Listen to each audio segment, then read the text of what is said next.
Running a bit behind this morning.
Oh, hello.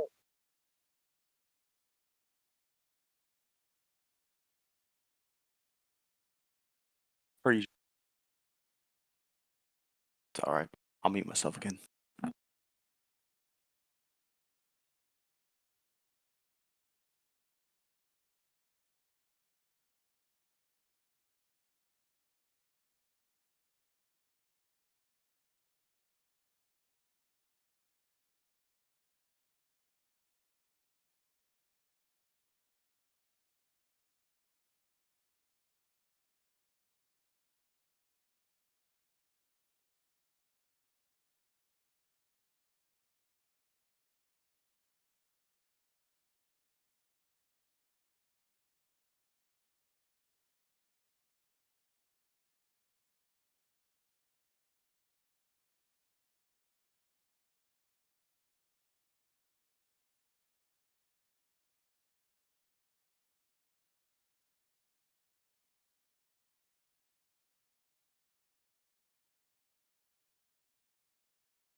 If you know, then you know.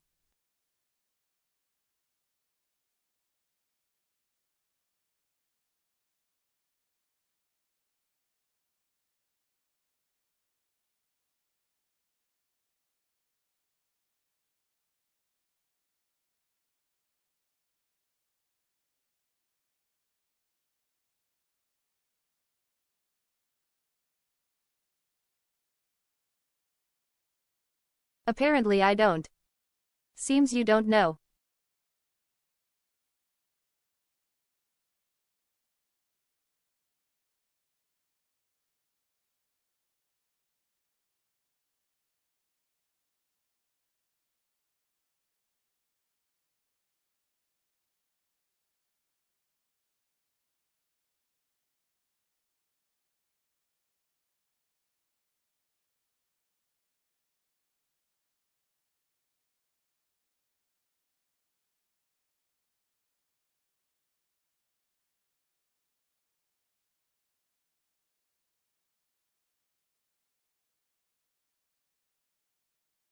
Where's Waldo?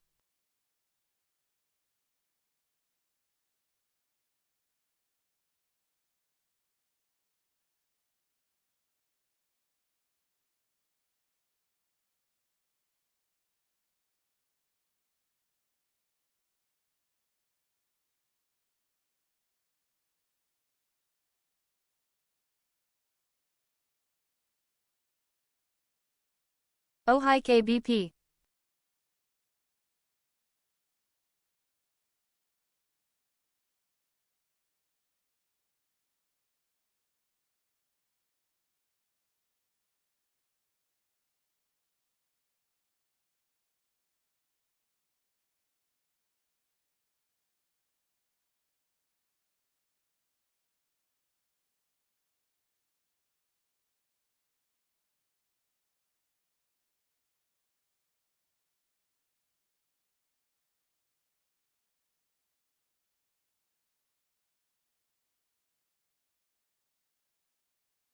Oh hi Waldo.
Starting strong with a Bobo preview.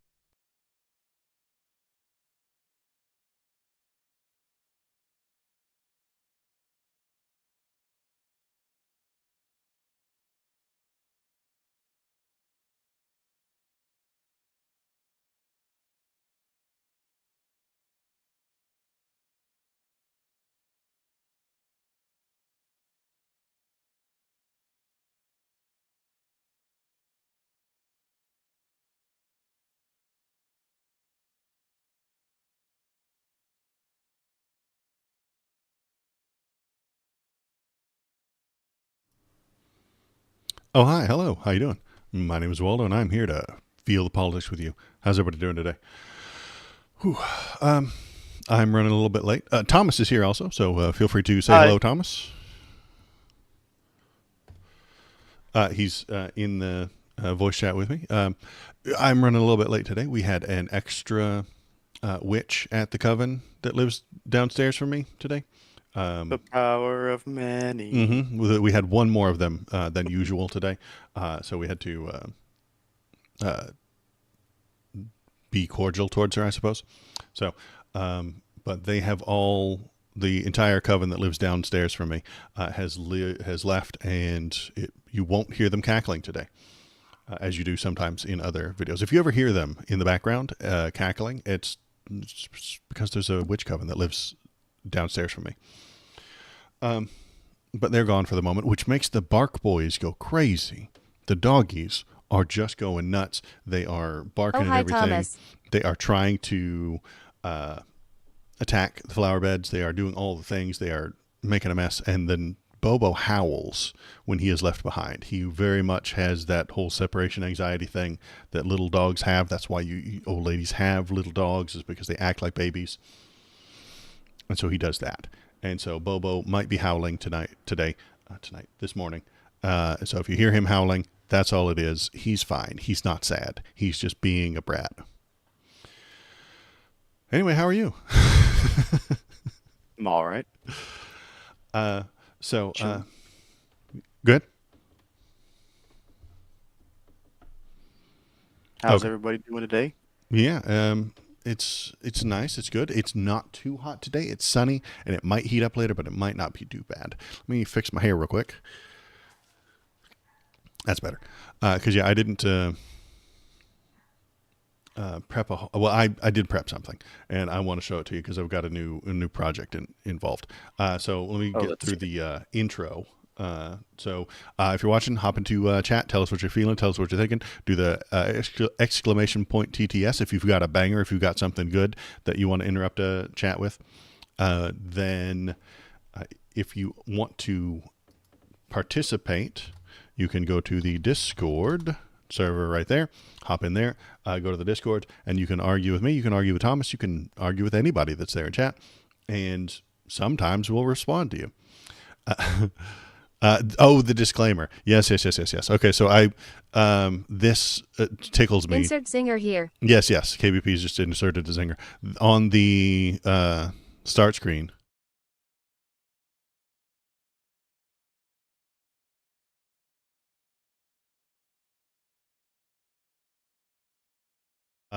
That disclaimer is what's on the thing that has taken over my entire YouTube algorithm. I don't know if you've noticed this, but Thomas, have you noticed this thing on YouTube, which is the transparent dress haul? What? Okay. If you want to poison your YouTube algorithm, type in transparent dress in the word haul, Haul. And what you get is lovely ladies putting on see-through clothing. And then I think the YouTube algorithm serves you content that you ask it for. It showed up out of nowhere, and I saw a naked lady on my front page, and I was like, "Is that a naked lady?" And then I clicked on it. Interesting. And then what you've been searching for on YouTube there, Waldo? It showed up on its own without me asking for it. I can't not click on a naked lady. So then now my algorithm is infested with hundreds of these things. So it works, for them, honestly. And I think it's hilarious. I think it's hilarious that they just put naked ladies in the thumbnails, and they start off with that disclaimer. So I'll show the disclaimer one more time. That is the disclaimer that they put there. It's for educational purposes. Now I'm laughing my ass off at this disclaimer that shows up before the naked ladies. It talks about how it's educational, and this is about buying clothing and not for sexual gratification, and that entertains me. That's the funny bit to me, is that they put this disclaimer on there that says, "Hey, we're not here for pornographic purposes," and then they show off their naked bodies. I think it's hilarious. It's great. This is a big middle finger to the censors. I love it. Let's do more of it. It's funny. But get off my algorithm, maybe. I'm going to have to stop clicking on them for like a couple of weeks, no matter how naked the ladies are. And I just think it's funny that they all start off with that disclaimer. They all have some version of that thing. Kine is always entertaining. Also, link to my OnlyFans in the bio. Yeah, exactly. That's exactly what's happening. Is they go just far enough for YouTube, and then they link the OnlyFans in the bio and stuff like that, and then you can go there and see the more exciting stuff.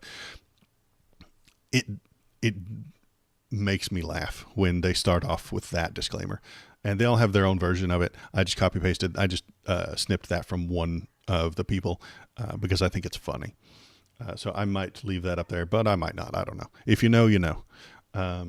Next time you see one. Basically, if they really wanted to, the Nazis could have gotten away with the Holocaust if they put a disclaimer on the front of Auschwitz that was like, "This is not meant for the genocide of human beings." Right. Yeah, well, yeah, that's their propaganda, right?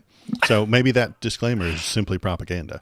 I've got a little bit of propaganda on my start screen now. It's great because guess what? Nobody's watching that lady with her see-through clothing to determine whether or not they want to buy that see-through clothing. Unless, I'm saying a very small percentage is other YouTube ladies who are determining whether or not they should buy that so that they can make see-through clothing videos on their YouTube thing. But 98% of the people watching that are dudes that want to see naked ladies, which is fine. That's an entire genre of art that you could indulge in. I'm all right with that. And I just think it's funny that it's on YouTube and it's taken over the thing and it just floods your algorithm. It's like clicking on an Asmongold video. Really? Honestly, if you click on one, dude, are you aware of that one? If you click on one, you get hundreds in your front page, don't you? Oh yeah. I actually happen to appreciate Asmongold's videos, but I had never seen him before. It was maybe a year ago. It was a year ago. I had never heard of him. I'd never seen him before. But he was playing Vampire Survivor, and I love Vampire Survivor. Shinsinto has avoided him so far. If you click one, I just wanted to watch him play Vampire Survivor because I love Vampire Survivor. It's his first time playing it. Great, let's do that. I watched him play Vampire Survivor, and then the next day on my homepage, one more Vampire Survivor, and I watched that. So I watched two of his videos. My entire homepage is just him now. And I'm like, damn it, you guys, come on. Like, where did all the news go? Where did all the stuff go? Where did all the people who are usually up here go? And it's kind of like that. So you click on one or two, and then all of a sudden that's the only thing the algorithm gives you. And it's the same thing with these lovely naked ladies. And if you click on two of them, as I did, because I thought it was funny, and I was like, wait, is this allowed? And then I saw another thumbnail. I was like, you can't possibly put that on a thumbnail. And then it's fine, and it has 5 million views. And then I snipped the thing out, and a few of my friends on different Discord are telling me they're getting it as well. So if you know, you know. I might leave that disclaimer there because I just think it's funny. It's just silly. It's like the booba streamers on Twitch and things like that, where they are now just over. It's the meta now. It's overrunning, and then every time I opened up Twitch, there's giant boobas everywhere, and I'm like, Lord, you guys.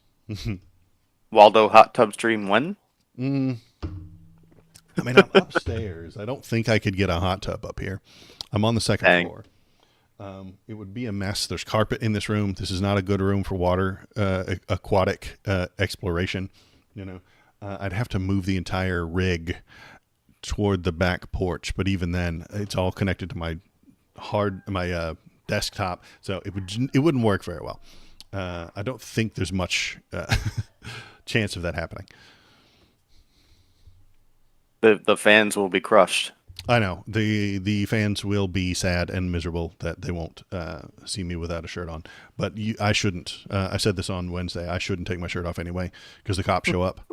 Like, if I take my shirt off, this stops being a live stream. It becomes an episode of Cops. You hear the song play, what you gonna do? And then you hear the Bad Boys song, and then the police show up and ask me if I've been drinking tonight. It's a whole thing. I'd try not to take my shirt off in public. It becomes an episode of Cops. You could just tell them that it's a transparent shirt. I need the transparent shirt. That makes it more disgusting somehow. That makes it more filthy, doesn't it? I'm wearing a mesh, very see-through shirt. Like, it's just made out of that pantyhose material. That's more filthy. In my opinion, anyway. Oh, that actually is worse. Right. Why'd you make me think of that? Exactly. The more you think about it, the worse it gets. So yeah, if if you think about that too much, like it's not good. If I were just didn't have a shirt on, well, that's okay. But if I had like a intentionally see-through shirt, it's more filthy. That's like a pride parade kind of thing, and that's not a good idea. And it's not pride anymore. It's not June. You're not allowed to be gay anymore. Tell them it's a transparent shirt and you're filming a social media and you're just an influencer. I don't know if that works against the cops at the moment. It might not. I don't know.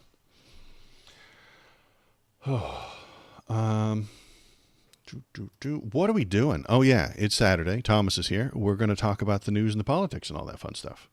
Yeah, that. Yeah, that's what we're here to do, not just complain about YouTube and the naked ladies on there. Waldo fishing tutorial. You just had me a fishnet. That sounds awful. I hate that. Thank you.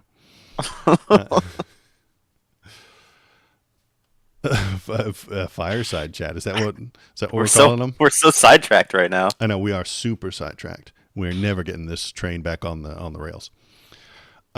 But yeah, that was the thing that's been bugging me lately. Did you watch that wacky NABJ interview that the libs are all excited about? The what? The National Association of Black Journalists interview that Trump did. Oh, that one. Yeah. Yeah. I saw some of it. The libs are super excited about it. They're talking about Why's how this that? is just going to completely ruin him, and he was so disrespectful to the ladies there, and the complete victory. This is great news for Joe Biden. Terrible news for Donald Trump as usual. I think they're over exaggerating a little bit. I think I did a video on it the other day, but the places that I tend to get news are all super excited. They're like, "Oh my God, look at this terrible interview he did," and it's just a normal interview. It's the same interview he always gives. I mean, yeah, I thought it was fine. Mostly, I did think he had some weak answers to certain questions, but then he had strong answers to other ones. And also, I thought it was funny when he made fun of the interviewer for being half an hour late to her own interview. Exactly. That was part of the point that I had towards the end of my analysis of it. I was like, Trump's fans are going to love that he gave them snark and spite. Yes, they're going to cheer for that. And so his fans are he knew he was walking into a lion's den, like he went in there expecting a fight and basically gave one and received one too. So that's right. I think he actually thrives in that environment more so than he does in a friendly one. Right. And I think that's what his fans wanted. They wanted him to go into the scorpion's den and start stomping. Like right. That's what they cheer him for. They cheer him on when he does that. So I don't think that it hurts him with his base. Does it hurt him with normies? Hard to tell. If they even saw it. Yeah, if they even saw it. They probably didn't. I think, the normie people didn't see it.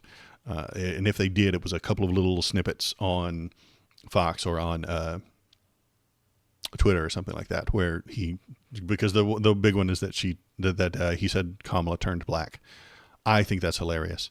That was probably the funniest line of the entire interview. Is there a paperwork to fill? Is there paperwork to fill out? Do you have to go get a card stamped or something along those lines? How do you turn black? I don't know. We can. Well, for the longest time, it was like she was part Native American and part Indian and stuff like that, and then, at some point everyone just started being like, "Oh, she's African American." Like, okay, she's half. Her father was, and her mother's Indian, so she's been both of those things. But just because Donald Trump didn't know it doesn't mean it wasn't always true. They're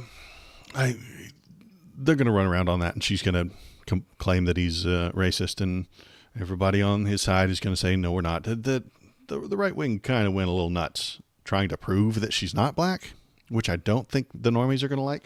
I think the normies are going to be pushed away from something like that. But it's a bit of a mess. I'm sure she voted for Joe Biden, so she certainly is black. She certainly is, and as am I, because I voted for Joe Biden. Exactly. He told me so specifically. He specifically told me that if you don't vote for me, you aren't black. So by Right. reverse So by- transitive properties, yes, I am. So that is good news for me, I suppose.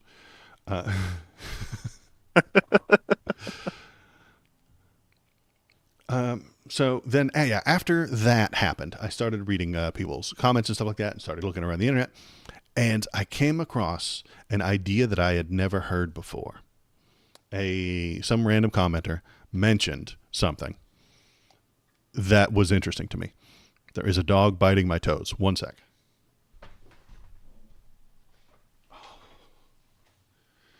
It's Bobo. Hi, Bobo. Say hello to the people. Bobo, the baby bark boy. He is howling up a storm because the ladies left him behind. He does not like to get left behind. He wants to go. Yeah, I know. All right, go outside and bark. We love you, Bobo. There he is. KBP loves Bobo. It's true. Okay, idea that I'd never heard before. Donald Trump doesn't know the difference between political asylum and an insane asylum. What? Let that sink in for a minute. Think about that.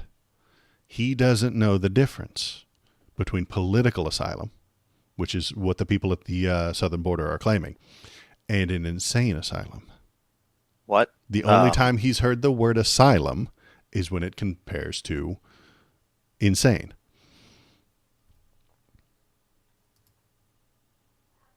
I don't understand the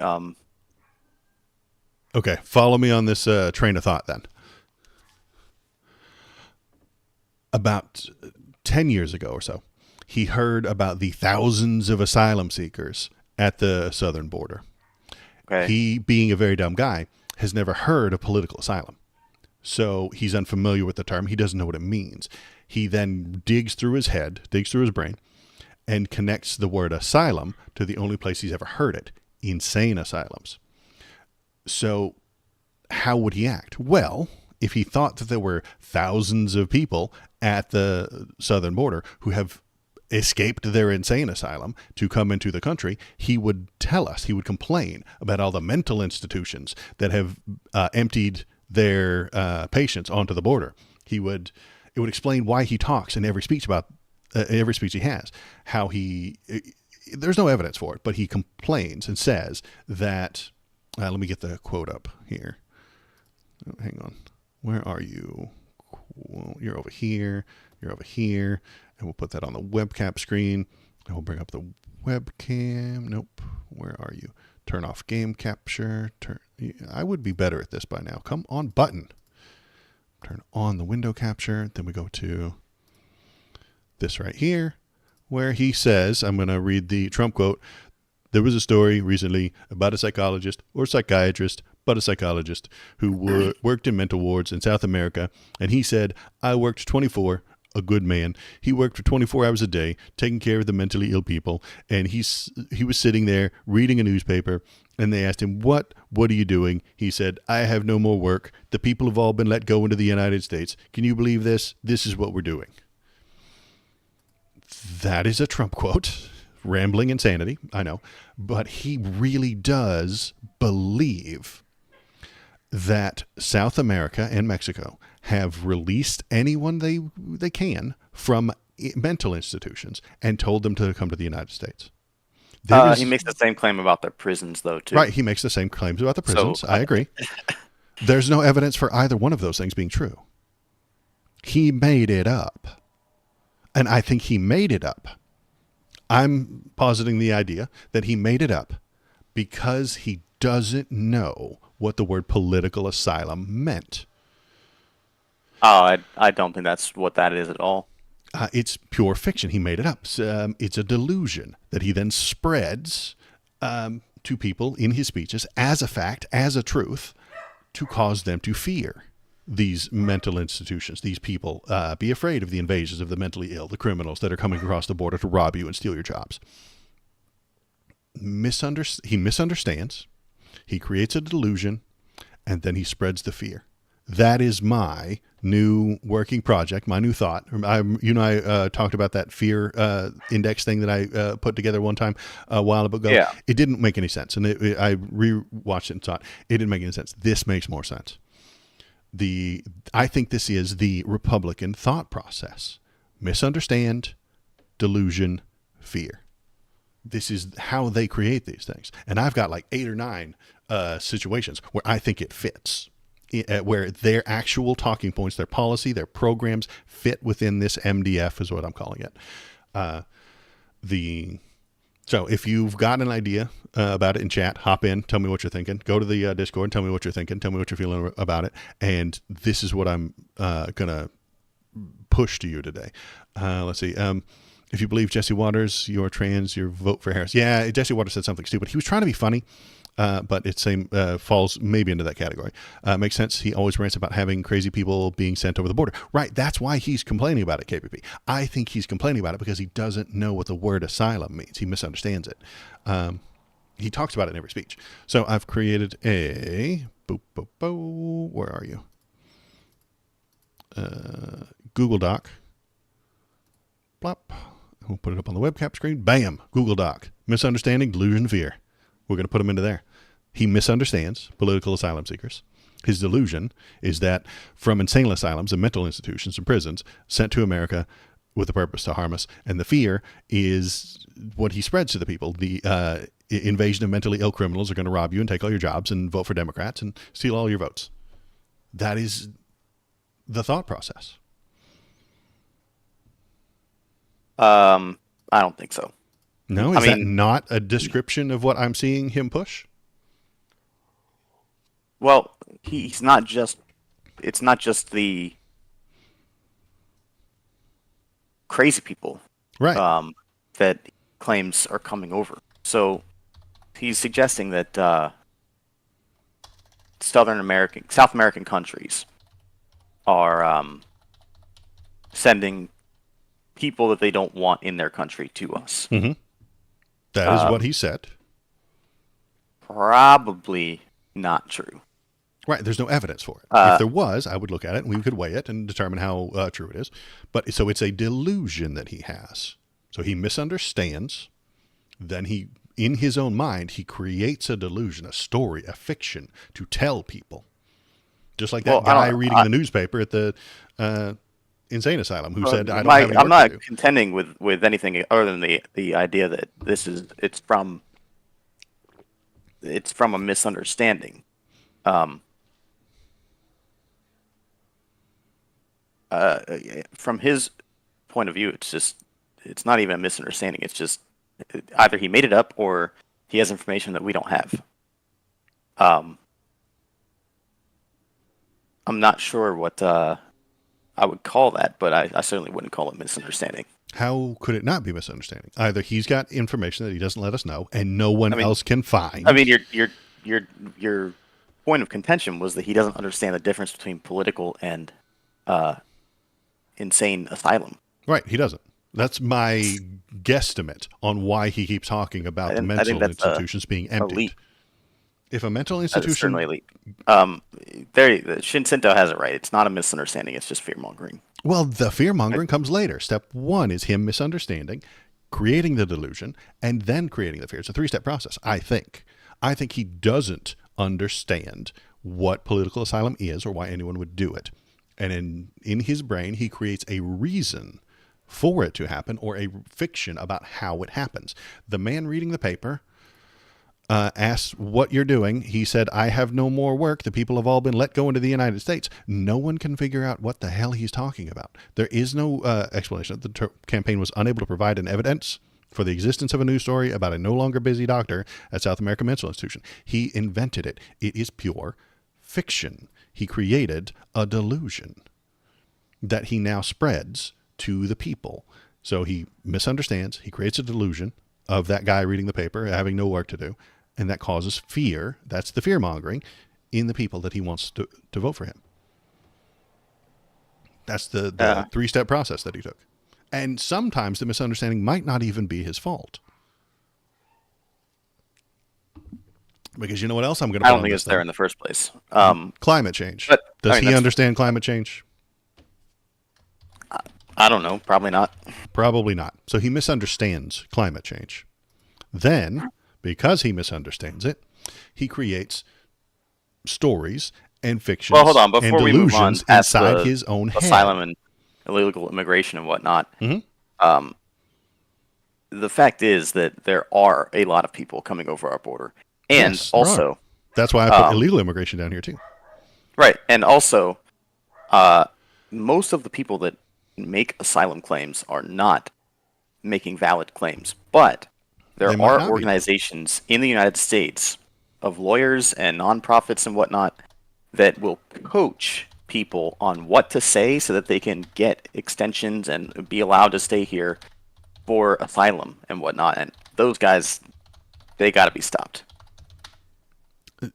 That sounds like a delusion.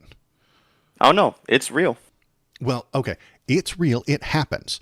What do the Republicans talk about? What does Donald Trump push when he talks about this? What is the main Republican understanding is that there's millions of lawyers coaching millions of people how to sneak across to steal from them. They over-exaggerate. They create a overly fictional narrative around the fact that you just said. You said some facts, but Donald Trump and the Republicans are going to push a overly exaggerated fictional narrative about it. And why would they do that? Because for the exact same thing, the illegals are going to steal your job.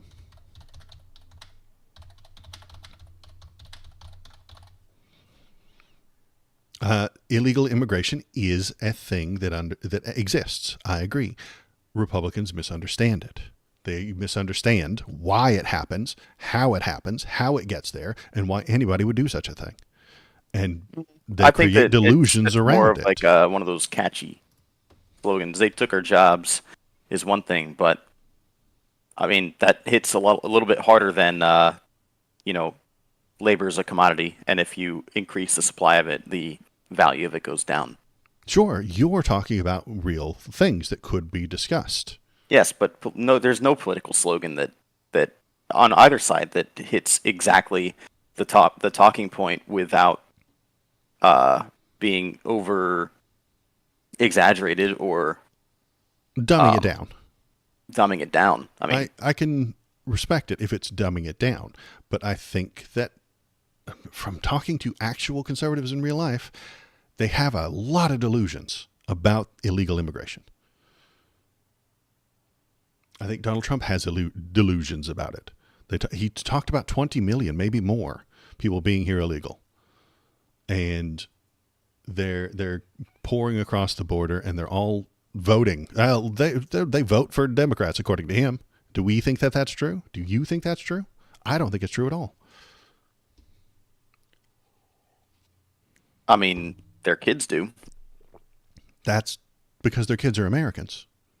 Only according to the United States Constitution. 14th Amendment. Right, United States Constitution. Those are Americans. You can.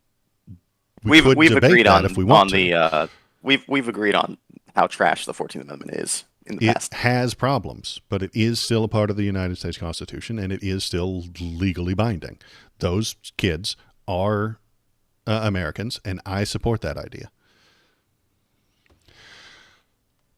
We can add the 14th Amendment to this thing too, because let's keep. What I'd like to do is keep filling in the misunderstandings, and then we'll do the delusions, then we'll do the fears. Does that sound like fun to you? Sure. Shinsinto says, I think he was giving talking point, immigrants are bad, scary criminals make shit up. Yeah, that's part of delusions. Sewell's, delusions are based on misunderstandings. Yeah, delusions are based on the misunderstanding. Either Trump is an idiot or in his delusion, or he's an intelligent as he says he is, and he's fear-mongering. Both are bad. I agree with you, Sewell's. Climate change is a thing that I think Republicans misunderstand. I'm going to add another one in here that I think everybody's going to know, and that is welfare. I don't think Republicans understand it. And they're going to make a delusion about it. Maybe we shouldn't go all the way down the list. Maybe we should go left to right. I don't know if I'd even. I mean, Does anyone really understand the welfare system? No, they that don't. talks about it? I don't think so. Like, why Republicans specifically are we talking about? Not Because understanding? they complain about it and scream bloody murder about it, and about they created a delusion about the welfare queens driving Cadillacs. Right? That was a delusion. It didn't exist. This was a Reagan era idea. Welfare queens driving Cadillacs. Paid to have babies. Paid to have babies.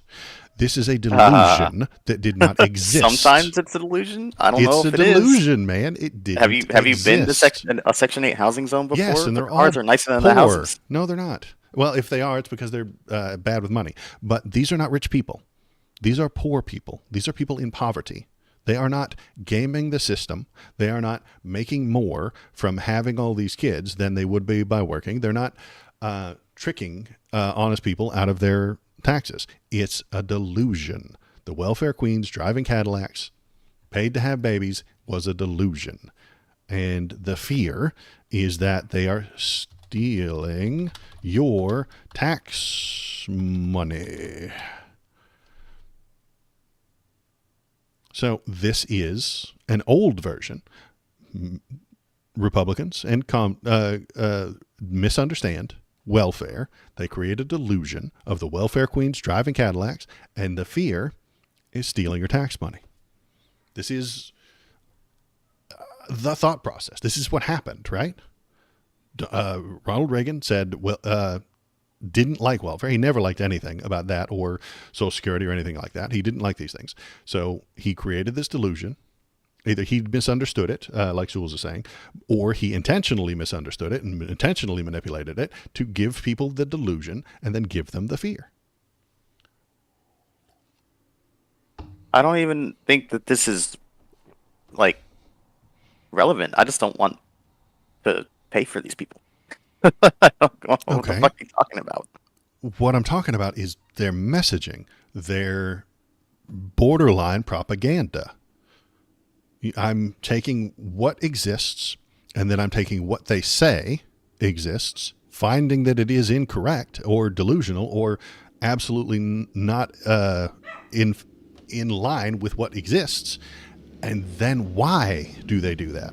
Why does a whole lot of people who watch Fox News still believe in this idea that people on welfare are eating lobsters and steak, stealing from the hardworking people's tax money? Well, the whole idea would be that if you're on welfare, you're probably bad with money in the first place. And people who are bad with money do spend that money on luxury goods and services that they don't need. That's just the fact. Okay. Yes. Well, it's not a delusion.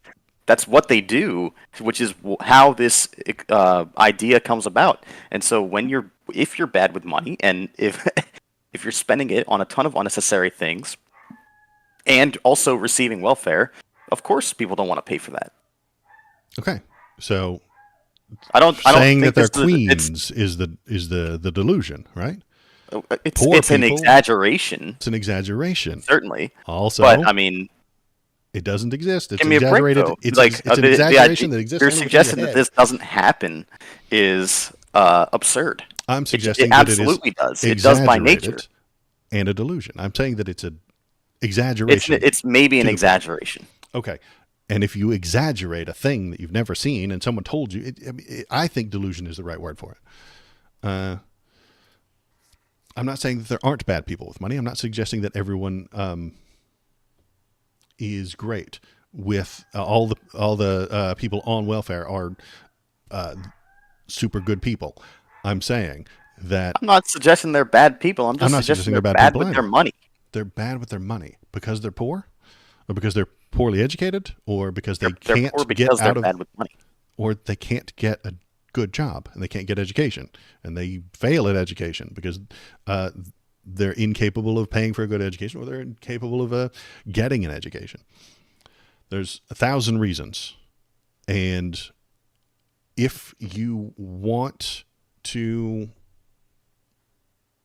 make Republicans vote for you, you tell them that the welfare queens are stealing from them, and then they will support you. Donald Trump does this. He talks about how all the people are gaming the system and stealing from you and taking your tax money.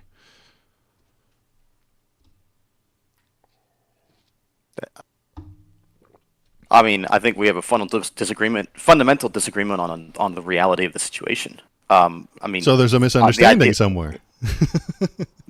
You and I can go back. Maybe a You and I, misunderstanding. I think you have the misunderstanding here, though. I mean, you and I go back to the misunderstandings often, and that is a good thing. I think that you and I discussing the misunderstandings and where they lie is good because we are debating these things. I think the delusions are in Republican heads, and that causes them to have fear. well, again, I don't think there's a misunderstanding, a delusion, or a fear in this case.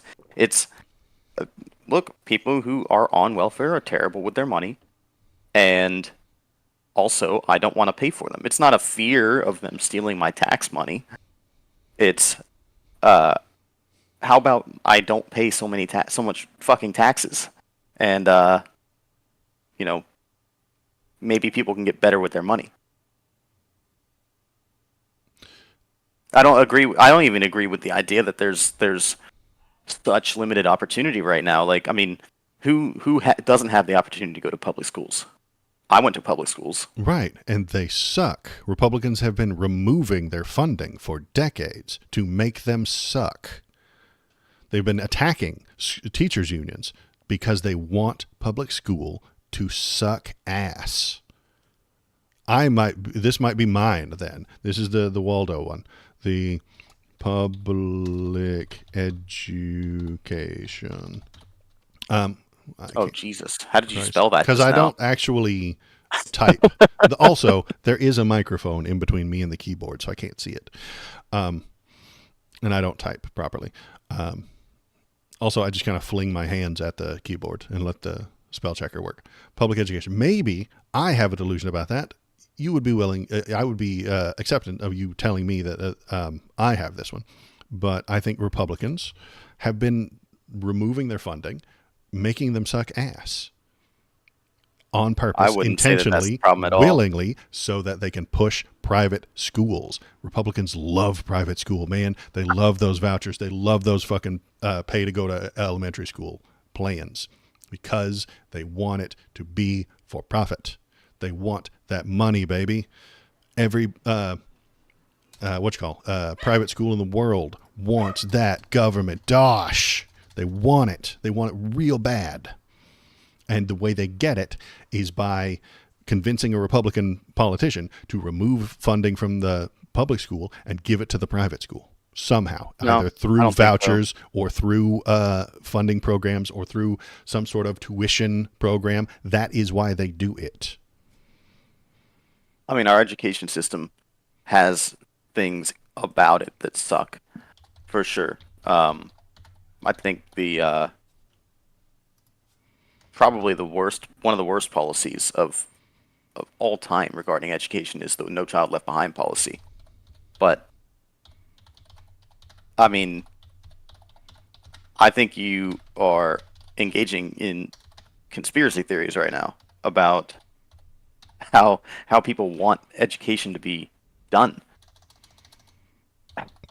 Sure. Everybody will have a different idea on that. I agree. But one side the left suggests, hey, let's create a Department of Education. Let's put all the smart people in there to figure out how to do it well. And the right wing wants what? Parents' rights. Parents are stupid. If you could educate your children, you would, and you would be paid to do so. You would be a teacher. If you cannot educate children, a guy who spot welds can't educate his children on algebra, generally. And I know I'm generalizing there, but the reason he sends his children to a school filled with teachers who know how to teach children is so that they can do it, because he usually can't. Why would I take his opinion on how to educate children? He's educated in spot welding, and he's very good at it. And I'm glad he's there. He is a boon to our society. But not when it comes to educating children. I mean, he should have the right to decide what his children are educated on. God, no. What are you talking about? He's an idiot. It's his children. It's his children, but the reason for education is so that they know things.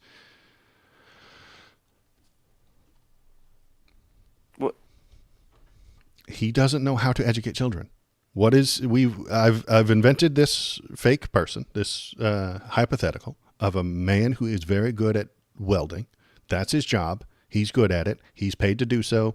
He's a very good guy. He's an upstanding individual. He has no criminal record. He's great. He's got kids. And he sends them to a school and then complains that they've been wokeified? Why would I take his opinion? Why would I ever listen to his opinion about educating children?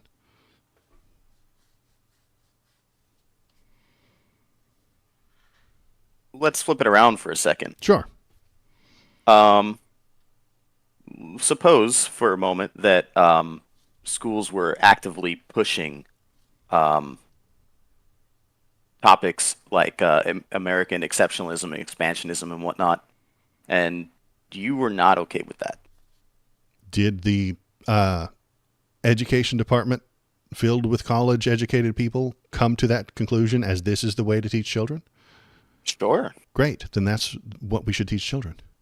So they haven't come to that conclusion. They've come to the opposite conclusion. What the fuck? Okay, so your entire idea about how children should be educated is 100% an appeal to authority. That's it. That's all you got. It's an a appeal fucking logical to fallacy. It's an appeal to authority. No. An appeal to the educated. Educate the people. The educated people should educate the people. That's my suggestion. It's 100. It's an appeal to authority doesn't even exist within no. college. College is the opposite of appealing to authority. You're supposed to attack authority when you go to college. College professors are full. That's why they get tenure, so that they can attack that authority with what they think is correct and right and logical. College is the opposite of appeal to authority. If this was 1020 AD instead of, or 1024 AD instead of 2024, you'd be sitting here going, no, of course, we should be continuing to teach that the sun revolves around the earth. The authorities have said it. They study this all the time. It's the church. They know what they're talking about. They know what they're talking about until they don't. I accept the idea of being challenged. I accept the idea of a college professor challenging what has come and giving them the space to do so. We have done, our entire college system has been set up to do exactly that, to challenge what has come before, to challenge what has existed, to find out what is correct and true and more true than what was before. The college system works. The education systems that we have work. When did we start talking about college? Education. We're talking about the system of education. We're talking about public schools. Right, public schools should be run by people who are educated. The spot welder who is not happy that his children are going to school and learning things he thinks are either wrong or completely useless. Right. The spot welder is upset that the school has wokeified his children and taught them things that he doesn't trust or believe. And those people, why did the children get taught that?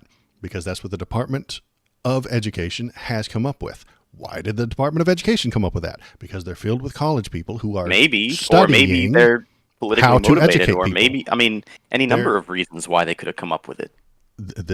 Okay, so we're putting that in. I'm putting that into the delusion. The Department of Education is full of wokeism and political motive. It's not a fucking delusion in the first place.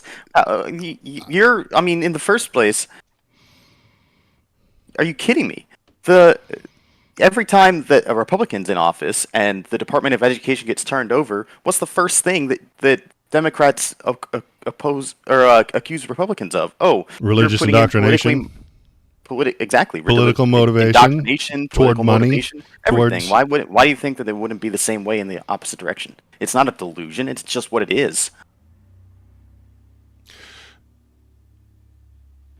I really do think that it is a delusion because it's not full of wokeism. It's not filled with political motives. It's filled with people who want to educate children. And the Republicans don't like the answers that those educated men have come up with. The college-educated people running the Department of Education have come to a conclusion that education eliminates conservatism. I don't think that's an accident. I think that is a literal fact of nature. I don't think so. I don't think so. I think that if you apply the education, in a certain direction, you can. But also, I mean, give me a break. It's not an The accident that our college professors are all raging leftists. It's not an accident. That's what happens when you get educated.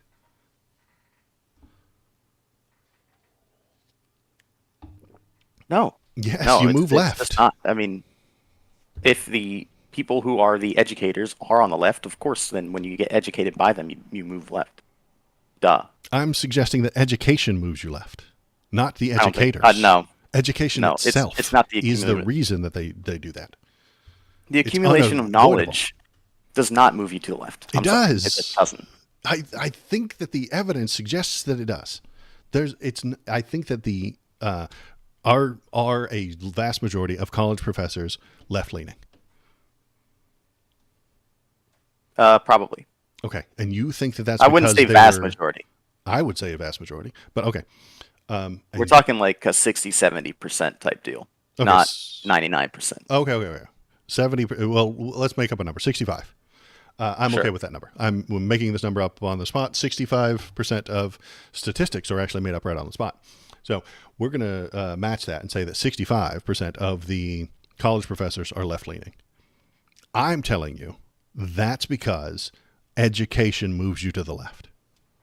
And you're suggesting something different. You're suggesting, if I understand correctly, that they were taught by left leaning people, moving them to the left. Yes. Yeah. Exactly. Okay. So we're going to disagree on all these delusions. I did not even think that we wouldn't. Missed an opportunity for 69. Nice. Sorry, Shinsinto. Damn. So we are going to disagree on these delusions. This is where we're going to disagree.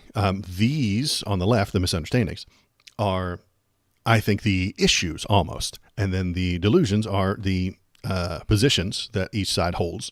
And then I'm calling it fear that the Republicans are pushing. Yeah, Sewell says it's a bit of a chicken and an egg argument. Okay. I skipped climate change. Climate change. I think that Donald Trump does not understand it. It is. I don't think anyone does. I don't think anyone does, except for specific climatologists. Who Even they don't. Even they don't. They're supposed to. Climatologists don't understand it. Oh, It's their job. They do the best they can, but They all came to a pretty solid conclusion that carbon dioxide is warming the planet. sure. But just for a second here, in the 80s, what was the big fear? They did back in the 80s think that global cooling was going to happen. Yes. And then in the 90s, what was the big fear? The evidence of that was proven wrong, and then they changed their mind. That's how evidence works. In 90s, it was warming, right? in 90s it was the hole in the ozone layer, which Oh, yeah, that was real, though. so that was real. The people came together to say, hey, this is a problem. This is going to burn the shit out of us if our ozone layer. So we stopped producing the chemical that was causing that. Fluorocarbons, yeah. Right. We stopped producing those. We changed the way we operate. And the hole in the ozone layer has mostly been repaired at this point. It is a natural thing that exists, and it repaired. And now we have the same type of people saying, hey, this carbon is in the air is going to increase our temperatures. It seems to be increasing our temperatures. We just had, I think last week, the hottest day on the planet since we started recording the planet temperature. That was like a week ago or something like that. Average wise through the entire planet, it was like the hottest day in existence since we started measuring. So it seems to be a thing that's happening. It seems to be a thing that is. Even that one is not even a valid argument, because when we have the coldest day on record, or when it snows in Iraq for the first time in like 100 years, everybody who's against the narrative for climate change points and goes, look, see, it's snowing in Iraq. How could it possibly be climate change? How could it possibly be that the world is getting hotter if it's doing that? That the argument for it being the hottest day on record doesn't make any sense in terms of the validity of climate change. So those people have a delusion. The senator who goes into the literal house, the literal Capitol building, holding a snowball, and says, "How can global warming be real when I got this snowball right here? It's a Chinese hoax." He has a delusion. How the fuck did you get the Chinese hoax from climate change? When That are we is talking what about Chinese? That's what Donald Trump calls it. The Chinese hoax, the climate change. It's a Chinese hoax. It's not real, folks. That is the delusion that they have. Sometimes, they have many delusions about climate change. The best I could say for that one would be that climate change policies followed by America do hurt American industry, and because China does not follow those policies, their business thrives as a result.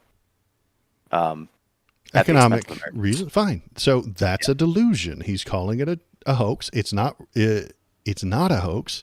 It's a thing that's happening, and if we want to combat it, then we need to do so economically through large manufacturing facilities and things like that. Change the way they operate, but that's bad for business, and business is what Donnie's most important, and what's most important to him. And it would cost us money, and they would lose money, and that's bad for business, so they don't do it. And so they call it a Chinese hoax. That's a delusion. If that didn't even... He calls it a Chinese didn't hoax. Call it a Chinese hoax. Donald Trump called it a Chinese hoax. It just called says climate change a hoax. He's now awkwardly boasting about it. Oh, okay. Well, a hoax invented by China. Okay. He's calling it a hoax invented by China. That is a delusion to cause fear, economic fear. You're going to lose money. John K., you're right. Write down on paper the arguments because they all have logical reasoning that need to be explained. You're right that the misunderstanding is where we can have the discussion, John K., in chat. We should discuss the misunderstanding, the pros and the cons of doing things for climate change. Thomas, I think you and I are doing that. You suggest that us in America doing anti-carbon capture and things like that, things to reduce climate change, are ineffective because China doesn't have to do that. And they're going to pollute the globe with all this carbon, and we're going to lose a bunch of money, and they're going to take over the economic stuff and make things worse, right? I mean, am I describing your point properly? More or less. Okay. Ryan DeBoer in YouTube chat says, it's not caused by man. That's a delusion, Ryan. I'm sorry. You have a delusion.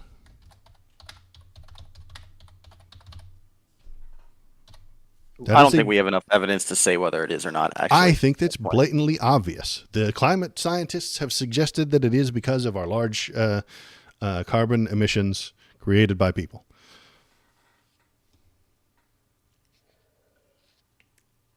Yeah, I don't know about that. Right. So in not wanting it to be true, I think that Donald Trump has created delusions. The Republicans have created delusions that give you a sense of confidence. Because I think they're con men. I think Donald Trump is a con man. He will say whatever is best for his business, whether it's true or not. He will create these delusions. He has created all these other delusions to give you confidence, to make you feel better, to make you have a little bit of a doubt. 65% chance of being correct. Okay. But if in 20 years we're talking about fucking global cooling again, then I'm going to call everyone who espouses climate change nonsense a fucking moron. I mean, that's a change in the climate, isn't it? Climate change. I mean, is that too vague? Is that what it is extremely vague. It's worthless. Well, it causes some places to be too hot, and it causes other places to be too cold. It causes too much rain in one place and not enough in another. There are places in drought right now, and there are places being flooded. That is a change. But the climate changes all the time, regardless of our input. Yes, it can. In which case, it's it's not even worth And we talking will about. It just need, happens. and how will we know that? We will need well-educated climate scientists to determine whether or not the things that are going on or going wrong are normal, expected changes in the climate that does change on its own, or if we're causing it to get worse. And that's what I think they're pushing right now. The climate scientists are suggesting that we are making things worse. Not that the climate doesn't change or it will stay the same forever. They're suggesting that all that carbon in the air is making things worse. Sure, and I actually agree with them on that. Okay. I mean, regardless of the actual warming or cooling of the planet on average temperatures, the carbon in the air does make things worse. And yes, we should do things that improve that situation. But as you know, I've never been against lowering our emissions. I've always been against extracting, or I've always been in favor of extracting carbon from the air and from the oceans and whatnot. That seems fine to me. I'm not against that idea. I think, you know what there is a device that is very, very good at removing carbon from the air. You know what it is? Trees. Yeah, I've always been in favor of reforestation too. And why don't we do that? Oh, Because everybody owns the land and it's not profitable. There's no profit in growing a bunch of trees and then cutting them down and then burying them with all that carbon. Because that would work. That would solve a lot of our carbon issues. Plant shitloads of trees. I mean, shitloads, millions and millions and millions. Cut them down with electric equipment that isn't hopefully spewing a bunch of diesel fumes into the air, and bury them. Takes the carbon out of the air, lock it into the ground. That would, but again, that all that lumber wouldn't get used, so it doesn't turn a profit. And if it's not turning a profit, it doesn't happen in America. That's all there is to it. The government can sometimes do things that are big and important that don't turn a profit. Sometimes, if it's working properly, that could be a government program. I'm very confused by this idea of fighting climate change, of cutting the trees down. The point of the tree is to take in the carbon dioxide and then turn it into oxygen. wood. Right. At the wood is made out of carbon, right? So Sure. At some point, you take all that carbon that is in the tree, and if you leave it sitting there, it doesn't intake as much as a growing tree. A growing tree needs more carbon than a full-grown tree. Does that make sense? Because it is growing. Got it. But So aren't when it trees gets to always growing? To some extent, I mean, there's a genetic point at which point they will stop growing. They will get to their maximum genetic size, at which point you need a smart, intelligent, college-educated botanist to tell you this. You chop them down, you bury them, then you plant a new tree. This isn't the end. You plant a new one in its place. That new young tree will take in shitloads of carbon, grow. You cut it down, you bury it.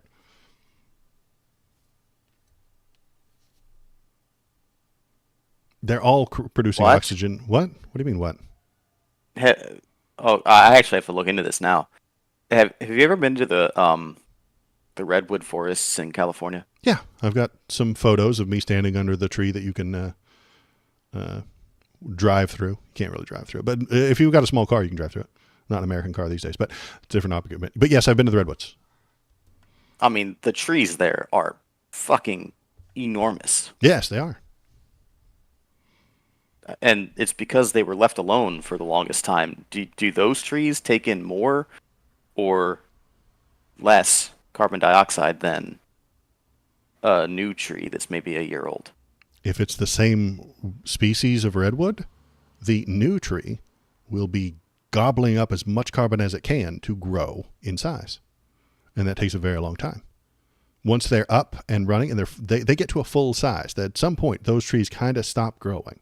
It's a genetic. It's just like humans and animals. You get at a certain point, you stop growing up, and at that point, they do intake carbon and release oxygen, yes.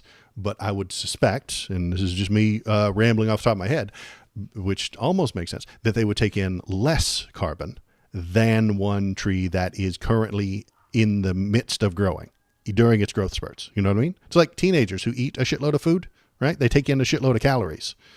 If I ate what my teenager eats, I would be a fat sack of shit. But him, as he is growing, he needs more calories. Is this making sense? Yes. Okay.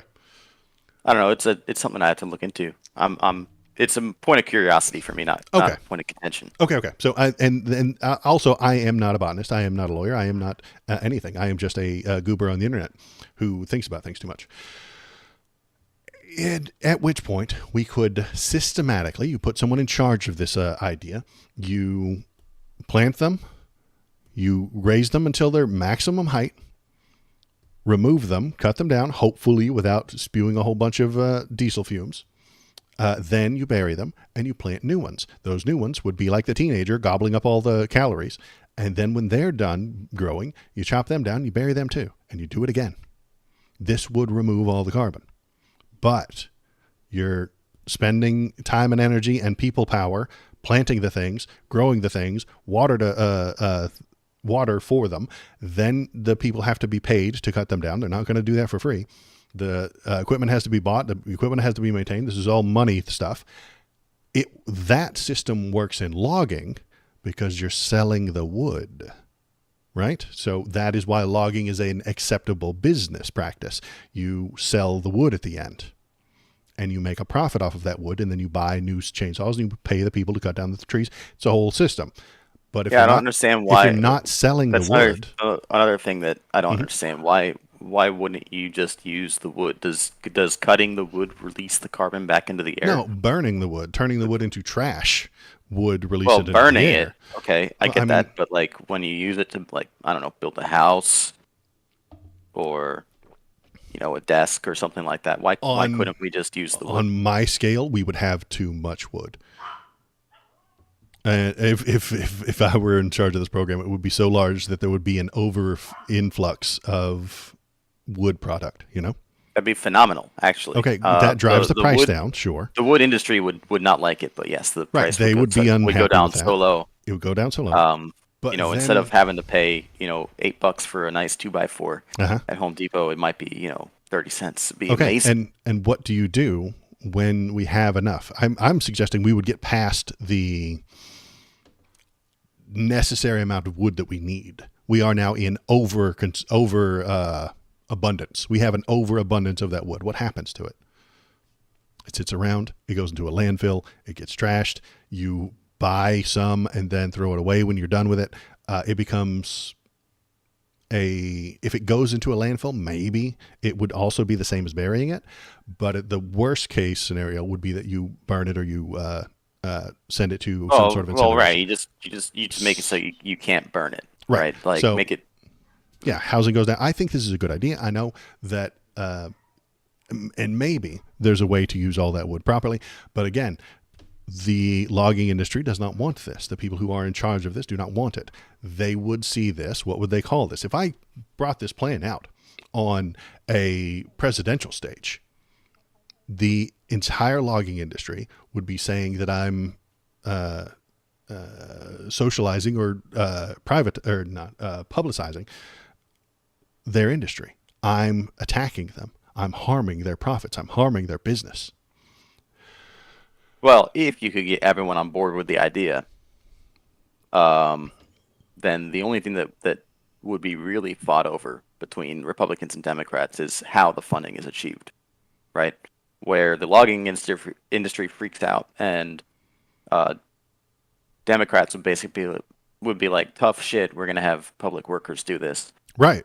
Or Republicans would go, okay, well, here's what we'll do. We'll subsidize the industry, and here's what your quotas are to meet those subsidy requirements. Right. And I think you're right on the two approaches there, because those are the two approaches that I know I'm bringing it back, but there's two powers. There's a government power and there's a capitalist power. So the government power, you're right, would be the Democrats. They are more big government. They would be pushing for, hey, we're going to hire these government workers and we're going to do this and we're going to do this for the good of the people. We're going to farm these trees. We're going to bring them out and then we're going to bury them and nobody's going to profit from it. But you're right. The Republican would be like, hey, let's use the capitalist system. Let's use capital to achieve this goal. Let's let a company do this, and they can hire the people, and they can do the work, and then they can turn a profit. I think you're right.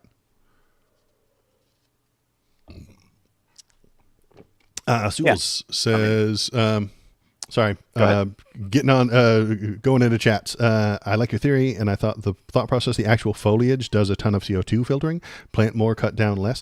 That's what Sules is saying. But if the need are built and they're up or built, if the trees are grown and they don't build the trees, if they don't need any work, then the work is gone. Then the people don't do anything and they're not turning a profit and we're not turning it over.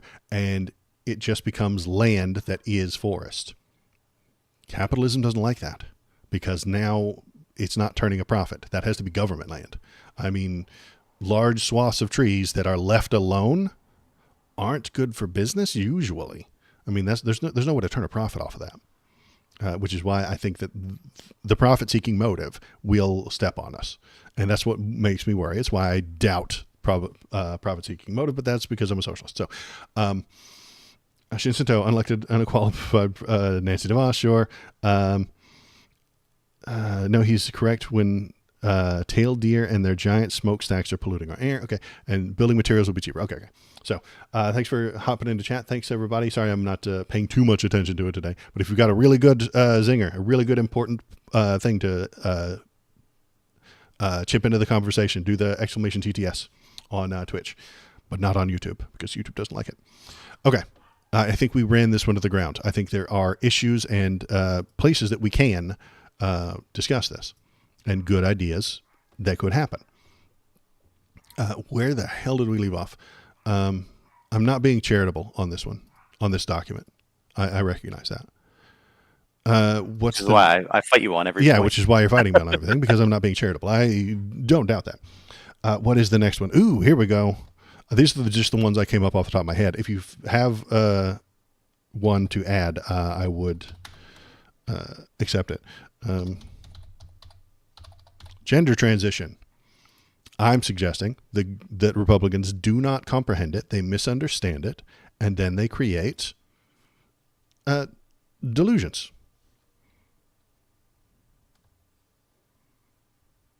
Go on. The delusions are about 9-year-olds getting their dicks chopped off. That would be bad. I know, but it doesn't happen. It is a delusion. It is not happening. I don't think that's what. That's what they complain about. Is it? I listened to. I don't know if you like him or not, but I hear the guy with the beard. I forget his name now. Damn it! I just watched him the other day complaining about. He was a Republican talking head kind of guy. He has a YouTube channel. He's got a beard. He's very hard right wing, and he just complains about 9-year-olds getting their dicks chopped off. That's what he's talking about. He's got a delusion in his head that this is happening. The evidence suggests that it's not happening. There are, if you look at the numbers, if you look at the stats, very few people get surgery before they're 18. Very few people get the gender-affirming surgery before they're 18. Isn't the primary drug, and we're obviously getting dicks chopped off, we're talking about male to female transition. Mm-hmm. Isn't the primary drug that's used for the hormone blocking and whatnot for male to female transitioners, Mm-hmm. Wasn't it originally designed for chemical castration of rapists? Well, sure. And too much penicillin will kill you. If you eat a whole bottle of aspirin right now, you die. It's a percentage kind of thing. Take 2 aspirin right now. Castration drug, though. If you use it for that, sure. I mean, and aspirin's a suicide drug if you eat it all. Aspirin's a suicide drug if you take a whole bottle. But if you take 2, it'll make your head stop hurting. This is a that's a weird argument. how's that a all weird I'm saying argument? is, Tool. all I'm I can saying kill is- you with a hammer, can't I? Is that what hammers are for? No. If you take too much of this drug, yes, it will chemically castrate you. If you take just a little bit, it will prevent a puberty until you're old enough to determine what you would like your life to be.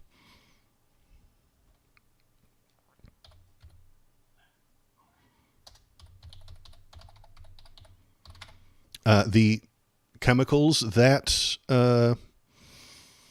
the anesthesia drugs, if you get too much of that, you die. You go to sleep and you never wake up. It's about using it properly. Yes, the drug you're talking about in excess will cause a chemical castration that is unrepairable. But that's not what they're doing with it.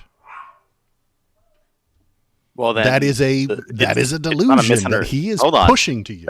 That's not a misunderstanding of the gender transition in the first place. It's a misunderstanding delusion. of the use of the drug. Right. They've created a delusion about the use of this drug.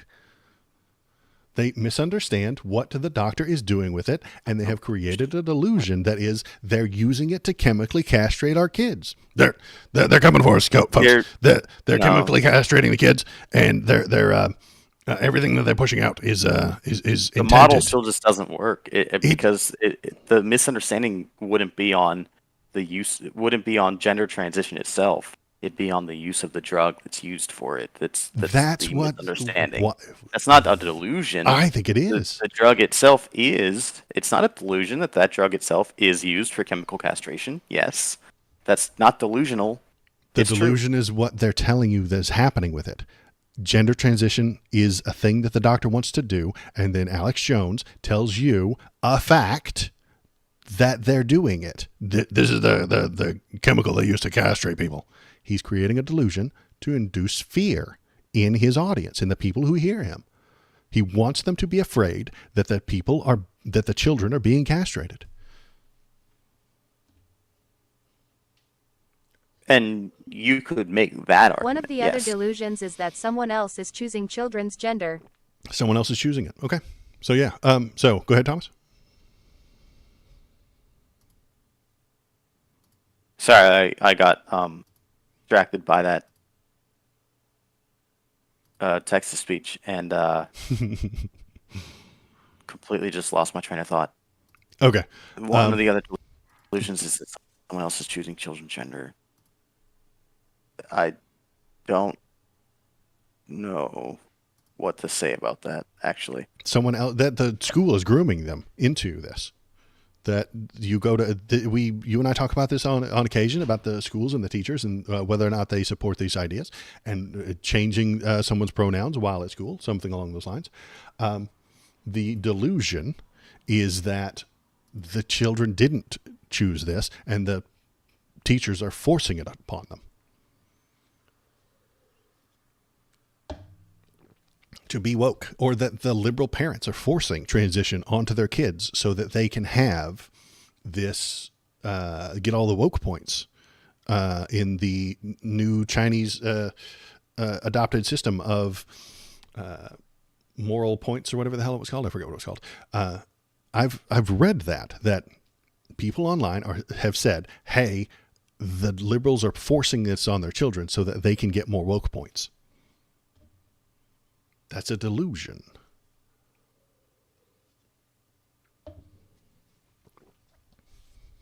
Yeah, I don't know about that.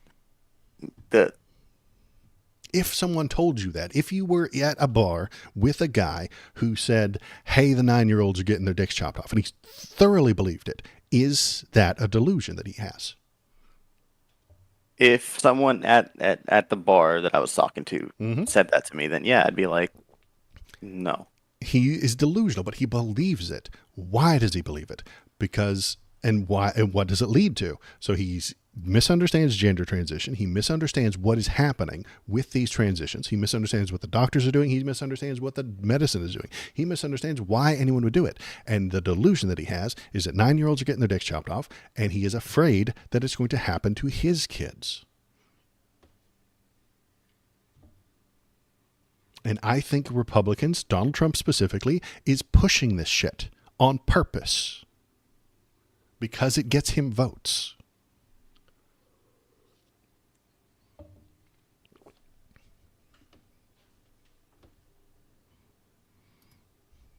I don't know. I don't think so. But go ahead.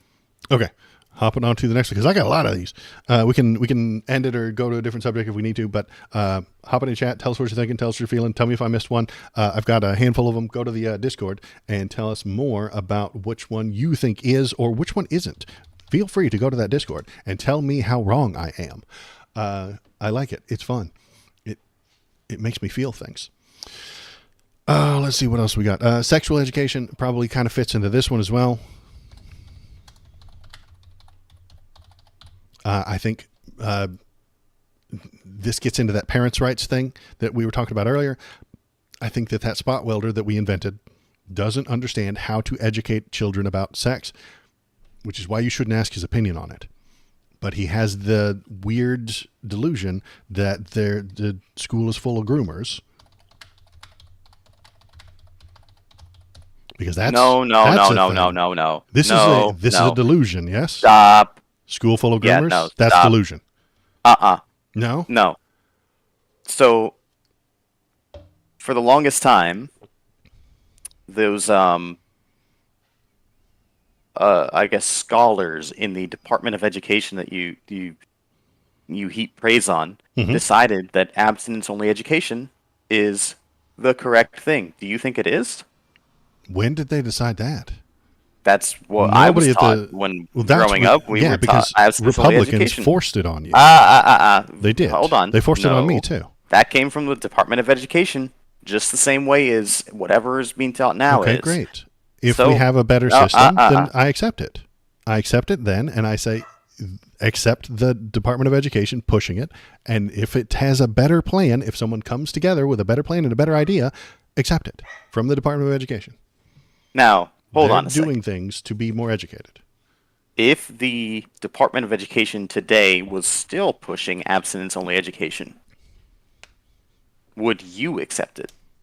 If they suggested that is the correct way to do it, and the Department of Education is filled with people that have figured this out and they've studied it, then I would accept it. That's science. It's a lot of conditions. The Department of Education says this is how we're doing it. Yes or no? Then I'm on board with it for now. And if I think that it is harmful, I'll suggest that we do more studies, or I'll suggest that somebody else should be elected and fill the thing with less political people. If I think that they're doing it for political reasons, I would understand being upset with it. I understand the right-wing idea that the Department of Education is filled with political wokies who absolutely do not are forcing their biases. I understand why they would be upset about that. I've yet to see any evidence that it is. Well, because you agree with all of them. No, because there's no evidence for it. The people in charge of the Department of Education generally want things to be good for education. This is their field of study. Just studying how to study things is complicated and difficult. I get that. But at some point, you do have to appeal to an authority, especially on education. Only on education. Maybe.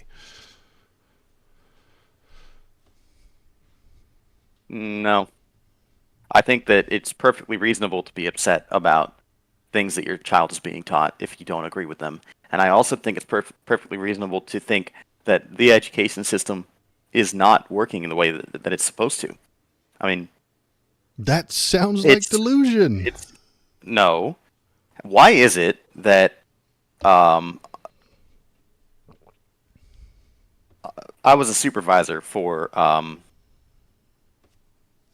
a group of people recently. Sure. I had one of them call me. We're talking about a 19, 20-year-old person. Call me to ask how to do his taxes. Mm-hmm. How has the education system served this individual? He hasn't, like, if the education system is supposed to be to make you a productive member of society, how come it doesn't teach how to do their taxes, or how to save your money, or how to spend it, or how to do a budget. None of these things are built into our education system, and I think you'll agree that they should be. So what the fuck is this Department of Education doing if not it's supposed to be creating members of society? That's what pisses me off the most, and I think most Republicans the most about the education system is how worthless it actually is. I don't need to know that the mitochondria is the powerhouse of the fucking cell. It's worthless. It's useless knowledge. I need to know how to be a productive member of society, one that actually does a productive job, that spends their money reasonably and knows how to manage and budget it. What are we even talking about here? I'm on board with you. Okay, and all of the civics clowns, education. Did I get that? All of the clowns in the get it? Department of Education Did you get it? Have decided that that's didn't. not worthwhile enough to make it a thing. I mean, what's the deal here? Why are we appealing to the expertise of the Department of Education, these college-educated people and whatnot, that have decided that it's not even worthwhile to teach people how to be adults?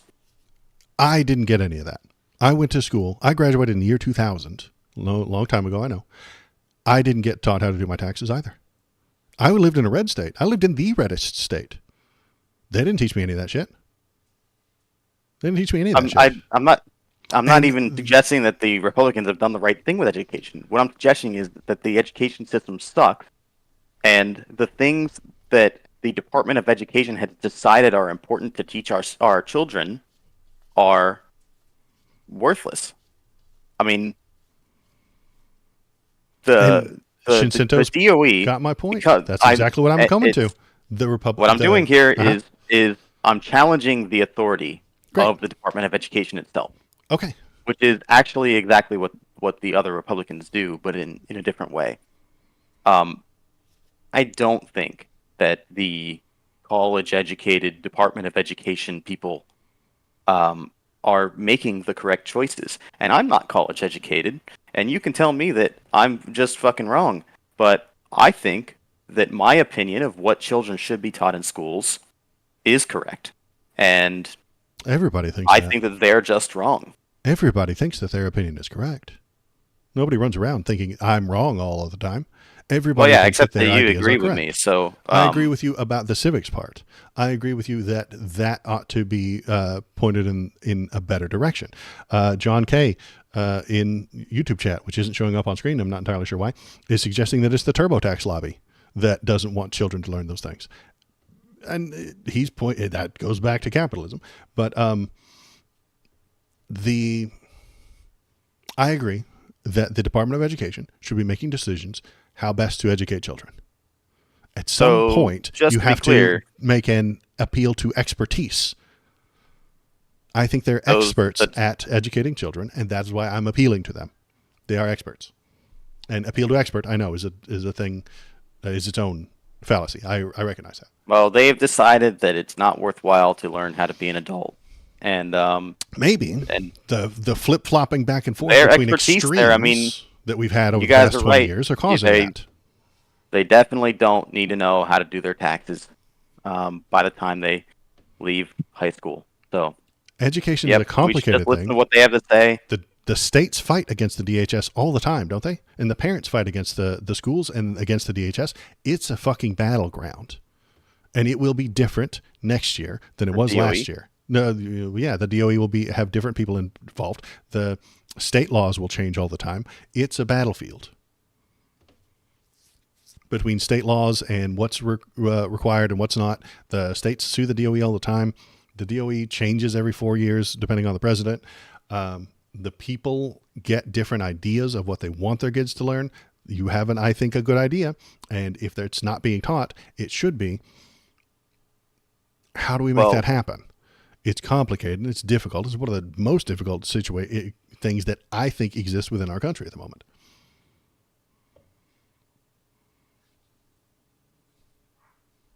Sure.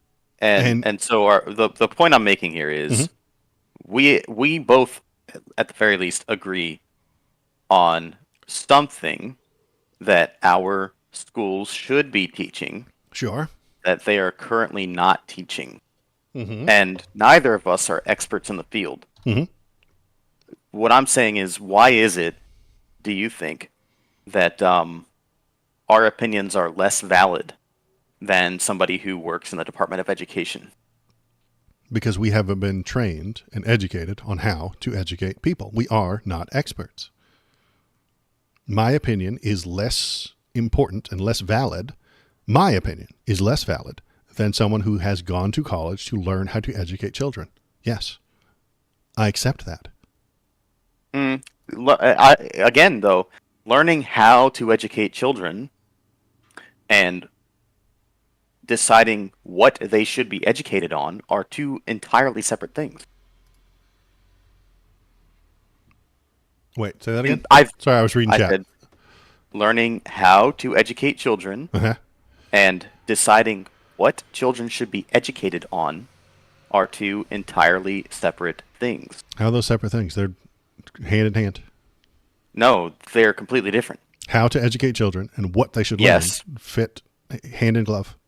No, how to educate children is the methods, the techniques, like any number of things. Like, how do you get them to listen to you? How do you get children to pay attention? What methods and what techniques should you use to Will that differ by get them age? to? Yes, it will. Okay, great. You know what else Those differs by things definitely age? differ, but the The other amount of question math is you teach them differs by age. what? You can't have kindergartners doing long division, right? They can't comprehend it. So you have to build up to it. So what you teach them goes right along with how you teach them. These are hand in glove. Their Venn diagrams almost entirely cover each other. I mean, like 80-90%. I don't think so. Maybe it's 50-50. But what you teach them, no, because when you get to maybe at the very beginning, right, when you're talking about division, okay, this is basic math skills. You get into middle school, high school levels, and now you're talking about soft sciences and whatnot. What soft sciences do we need to teach them? What hard sciences do we need to teach them? Does every student need to take a biology class? All very important questions that the Department of Education should be answering. I don't think that the being college educated in how to teach students is even a qualifier in terms of deciding what we teach them. That all comes to the same place. How and what and why all, I think, fit within the Department of Education. Hold on. All of it. I wouldn't take the welder's opinion on any of those things over someone who works at the Department of Education and has a degree in childhood education. Oh, I would certainly take any teacher's opinion on how to teach students. But not what over and why? The welders, but not what. I don't know why you would separate those. I really don't. I can't even. That's why I'm having so much difficulty understanding. I can't comprehend why you would separate them. Why wouldn't you? They're two separate questions. They're it's a glove with 5 fingers, and you got a hand with 5 fingers. They go together. They're made for each other. There's a reason why we've separated the basic categories of questions: who, what, when, where, how, and why. Sure. Right. All your W's and then and the how. And a reporter does all of them. Like, would you have a reporter who only does the what and then a different reporter who does the how? That doesn't make any sense. They all go together. They all fit together. They all make up the same job. They're all doing the same thing. They're all pushing the same way. So they're not. Let me because make sure. I'm sure that you have plenty of God damn it. So Nazi Germany had plenty of qualified educators who knew how to teach the students, right? Maybe they did. Okay, it's the 1920s. Okay, so you can know how to teach a student, but what were they teaching those students? That's kind of the problem, isn't it? If they were pushing propaganda, then I would ask, why are you pushing that propaganda? All of this goes together. And I wouldn't suggest that the Nazi movement was an educated, well-reasoned what I'm suggesting is ideology. that people who are educators who've gone through college to learn how to educate learned how to educate. They didn't learn what it is that Yes, they makes did. it so, like. Yes, they did. No, they didn't learn Yes, what they to did. educate. Yes, They absolutely did not. They No. did. They learned how, what, why, when, and where. That is Nope. part of becoming an educator. And the person who's got this fancy degree and running the DOE properly, under my suggestion, would know how, what, when, where, and why to educate children. I totally disagree with you. Is In that an my ideal delusion? world, yes. So do I have a delusion right now? Do you Yeah, I think think you that do. I have a misunderstanding and a delusion? Probably. And then that causes what? Fear in the liberals. So you're suggesting that I have a misunderstanding of how education works and how those degrees work. And now I have a delusion that it's run by these experts. Am I delusional in suggesting that it's okay if you say yes? I don't mind. Am I delusional when I say that the Department of Education, properly run, is filled with experts who know how, when, why, and where to educate children? That's an idealization. It's not a delusion when you make a suggestion that that's the ideal situation. Okay. It's Well, what if a I said that it delusion does that happen? we It are is- currently okay. in an ideal situation. Okay, No, it's we're a not. delusion that it's happening right now. Again, and if I bring it back to what Shinshinso's saying here, you have to have a specialization to teach specific subjects. Okay. How about a teacher in Nazi Germany with a specialization to teach how Jews have ruined the world? Well, that person is Well, they've got a specialization. Special. Their ideology Like, has been I mean, pushed upon them, and they're pushing a propaganda. Sure. That person okay, should be, so it is and a was possibility, argued and with by other academics. and under the criteria you've given me in terms of your appeal to authority here, that person would be perfectly valid in terms of determining not only how the children are educated, but what we're teaching them, and they would be teaching them wrong shit. You have to adjust the criteria for who we're choosing here. Yes, we have And to adjust there our criteria is an ideal for we should be fucking striving for. propaganda. Yes, we adjust the criteria all the time. We adjust criteria every 5 minutes. The Department of Education should be adjusting criteria. Every time they find new evidence, they should adjust the criteria. They should adjust what's happening there. And I want that to be run by well-educated people. I don't think that the Republican line is what you're talking about. You and I are having a discussion 3 levels above the common, normal What we're having a Republican. discussion about is the validity of the spot welder's opinion on what their children are being educated on. I have very little respect for his opinion on what his children are being educated on because he's not an educator. And I have a great deal of respect for his opinion on what his children should be Why? educated on. Because they're his children, and it's his job to raise them. Which he is doing. Which obviously Sending them he's to a concerned. school. He's concerned about the things that are being taught at the school that he sent them to. Right? I mean, to me, that's the markers of a good parent, right there. Concerned with the about things these that they're things being and taught. Okay, involved great. in their life, right? And he goes to a school board meeting to do what? Say that it's the incorrect thing to be taught? They shouldn't be taught this factual thing? Or is he saying that it's not factual? Is he saying that there's this... what is he saying? He doesn't believe the things that are taught are factual. Or maybe he doesn't think that they're useful. Or maybe he thinks that they're actively detrimental to their child's behavior and growth and mental development. So there's a delusion somewhere, either between him or the educators. The delusion exists. The delusion exists. A delusion. It's either him being delusional about what he thinks he knows, or it's him being correct. Let's say he's correct. There's a delusion on the educator side, saying this is what is correct.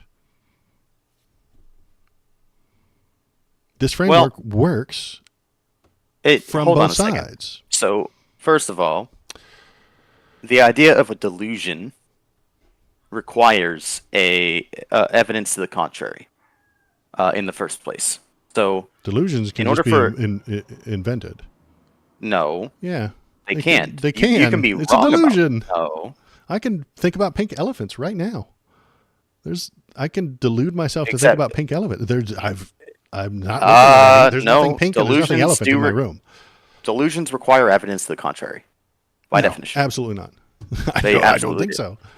so. Fucking, you're Evidence to delusional the then. contrary. Evidence to the contrary of what? Let's go back to the very easiest one. Are schools full of groomers? No. No. Okay, great. Why do they tell me that on fucking Fox News every goddamn day? Why do they tell me they? that? Yes, they do. They I tell don't me watch that Fox school News. is full of groomers. They tell me that. Why are they telling me that? Because they're delusional. I think my Definition of delusion. 1 second. you look that up, but I'm going to talk to the camera for a moment. I think that YouTube chat is not appearing on screen. I apologize, guys. I don't know why that is. It's on YouTube side. It was appearing, then it stopped. Also, my stream looks like it's restarted on YouTube. I don't know what the hell that's about. Let me go to my YouTube link over here and see what it looks like. It looks like I'm fine. Something about my monitoring software isn't working properly. So I apologize for everybody for YouTube hiccups. Blame YouTube. Merriam-Webster. A delusion is a false or misleading belief that persists despite evidence to the contrary.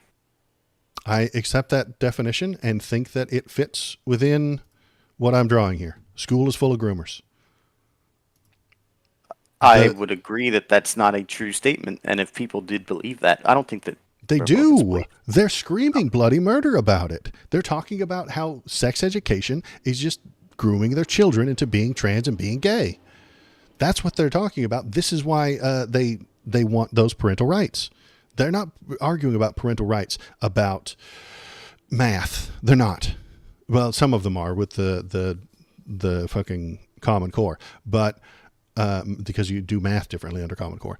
But okay, the argument is that school is full of groomers, and now there's evidence to the contrary to make it a delusion. Right, it's a delusion. That school is full I of said groomers. now, hold on. To make it a delusion, you have to present evidence to the contrary. Okay, they're not. The sexual education has always existed. Sexual education has happened in most schools for a very long time. Where's the evidence that they're groomers? There's not any. Sex ed is not grooming your children. I am being very vague here, but I could find a study for it if you'd like. But what I didn't come prepared for in every individual thing, I came for, at the moment, the misunderstanding, the delusion, the fear. Yeah, I mean, you came prepared for, what did you call it 2 weeks ago or 3 weeks ago? Short, pithy, wrong? Short, pithy, wrong. Am I being short, pithy, wrong? I think I'm being short, pithy, right. But if you would like to suggest, and you're making a good point here, debate is about short, pithy, wrong. Is there a way for us to figure this out and nail it down? Yes. We can look at studies. We can go into the things and find studies and how much sexual education is or isn't a good thing. And that would not be short. It would take a long time. It would not be pithy. And maybe one of us would be turning out right. So you are true. You are correct. I am doing a debate tactic right now.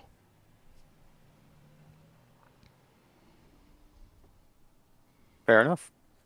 And I think that school full of groomers is also short, pithy, wrong. And I'm suggesting that it's not full of groomers, that they are over-exaggerating. Oh. They are talking about things that are not true. I think school is full of groomers is in the first place a mischaracterization of the sentiment about education in general from Republicans. I don't think that's accurate at all. I think that's short, pithy, and wrong in and of itself. Not just sexual education, but education overall. That Republicans don't think that schools are full of groomers? Or that I'm mischaracterizing their position? Am I mischaracterizing their position? Is that what you're telling me? Well, yeah, I don't think that Republicans think that schools are full of groomers. And then what are they doing the parental rights about? What are they screaming about at these PTA meetings? It's almost always sex. Okay. And gayness and transition, which is part of sex education. If their complaint was about school overall, like, I mean, most of these parents, they see something from like their homework or something like that, where the parents are like, what the fuck? What are you putting into my kid's head? And that's when they go to the school district. Mm-hmm. And even if that homework was created by one school teacher out of the, what, 150 that work at a typical school with 2,000 students, I mean, that's one teacher that they go to complain about. They're not like, the average student has 7 different teachers when you talk about their middle school and high school experience. That I agree with you. The idea, I mean, if you're complaining about one teacher when you go to the town hall meetings, or one piece of homework from a particular teacher, you're complaining about the teacher. You're not, the schools being full of groomers idea is an absolutely ridiculous idea. The idea that they're going against the Department of Education overall, rather than they're going against an individual teacher that they disagree with on something, and to their credit, that teacher may be overstepping their bounds, even though they're college educated on how to teach. It's there. That's and I mean, what's I'm wrong not with arguing any of those points. That's not what is put onto the TV. That's not what's on Twitter. That's not what's on Facebook. That's not what they're saying in real life. What they're saying in real life, what Donald Trump is saying, is that they're teaching woke. They're not teaching anything anymore. Only wokeism, only gay, only trans, and the groomers are in the schools tricking your kids into being trans and gay. That's what they're saying on the stump. That's what bothers me. You're pointing out good things and intelligent thought processes. That's not what's making it to the TV. That's not what's making it to the people. What's making it to the people what makes it to the is TV a and to the people. delusion, a propagandic delusion that's making it to the people. And I apologize to John K. That's how it works on everything, though. Well, then I hate everything. Well, I mean, let's take a similar tack for a second. George Floyd, not a great guy. Pointed a gun at a pregnant woman's belly. I don't want to drag that whole thing back to that. Is that hold on a second. I'm making a point. You can make. Okay, all right, fine.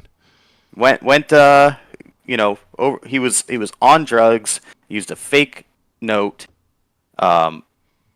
Probably died as a result of complications from his drug use. And yes, the officer was negligent and did go to jail for being negligent. But the death was most likely drugs. And what happened in the media? It wasn't... The news reported it poorly. Well, the news reported it poorly, but what did we get out of that, right? It was, we had a resurgence of the Black Lives Matter and yes, people all protested. That. It's the police are unhappy, violent and unhinged criminals and whatnot. All I'm saying is this shit happens on every side. My man, listen. Yes, it was a very famous case that did riots. Is this the only thing they had to complain about with the police? Did the black community have only one thing to complain about, and it was George Floyd? No, they had decades of complaints. They had decades of harassment. They had decades of unhappiness that you didn't hear about. Because you're not a part of their community, and neither am I. But when they said, hey, we've got decades of things to complain about, and they start the BLM protests, that was one of the things that they pointed to. Yes. Did the news report that poorly? Yes. Okay. So an overall grievance. Yes, a large one, decades old. maybe even 100 years old. Uh-huh. Well, I'm not disagreeing with you. Okay. I'm making the point that what you're suggesting is a Republican thing is something that is actually just happening. So they had a delusion. for- I would accept that fact. I would accept that. On to the explanation here. Feel free to make a Democrat delusion thing, and we can discuss that. Absolutely. It's misunderstanding what happened to him, a delusion about hands up, don't shoot. That's a delusion according to you, and then a fear. It is. That the police are going to come and get you.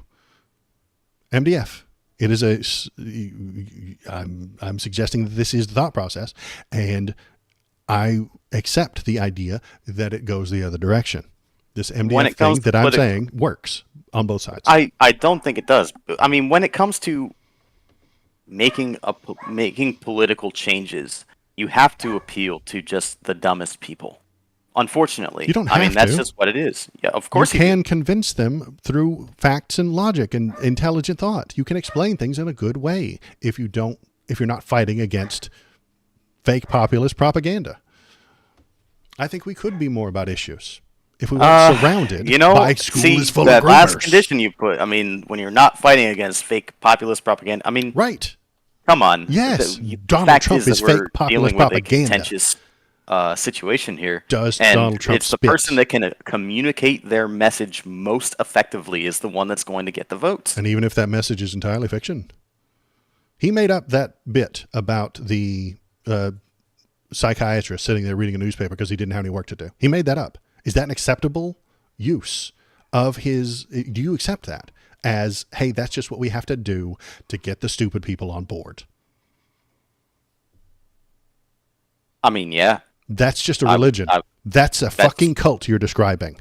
The priests 1,000 years ago knew that it was wrong for people to steal because it harms our society. And instead of explaining to the unwashed masses, the idiots, how you shouldn't steal, they made up Sky Wizard. They made up a I literally made that argument. Right. Like, what was it? Last week, 2 weeks ago? Donald Trump is the head of our new cult. I don't like that. I hate that. In fact, cult. He is the new head priest of the cult. He gives you fiction. The fiction convinces the unwashed masses, according to you, to follow him and do what is best for our society. He is the head of a cult. How is his... It's not a cult. It's exactly a cult. Absolutely it is. Yeah, deep breath. Sorry, John. Sorry you're not appearing on screen as well. John K., I took one of his good things. We'll read that here in just a minute. But I think I hear a lot about this John K. guy. Yeah, he's a cool guy. He's a cool guy who's in YouTube I don't see chat. his words YouTube, anywhere. You keep responding to him, and I don't see what's going on. I can drag it over here so that you can see it. Sorry. There we go. Well, let me shrink the box. He's a cool guy who's in chat, chatting away in a good way, and I can't make it appear on screen because YouTube chat sucks. Oh, YouTube chat's kind of based. What's going on here? Why don't we have this on the screen? Because YouTube itself dicked up and dropped my connection or something like that, and it's not coming back. Let's see. TurboTax lobby. Yeah. Now I have to respond to the whole chat. I know. 1 sec. I'm going to go pee. Feel free to respond to the whole chat. And I have to check on Bobo. He's making a funny noise. So I will be back. Check on the docs. All right. Number one, I agree with you on the TurboTax thing. The IRS knows how much money we owe. So it's kind of annoying that, we have to kind of figure it out and use a company to pay our taxes. The IRS should just tell us, here's how much you paid, here's how much you owed. We're either giving you money or we're taking more from you. Let's see. Best to pay an expert. I'm not sure what that referred to, but yeah. Let's see. Limitation of the loss of home economics. Learning how to do taxes from school. Schools should be teaching digital hygiene. Probably. Although I'm of the opinion that digital hygiene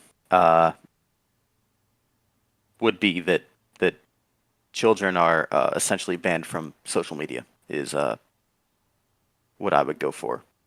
I think that social media, especially in terms of anything that offers short form content, should be disallowed for people that are under the age of, I don't know, 16, 17.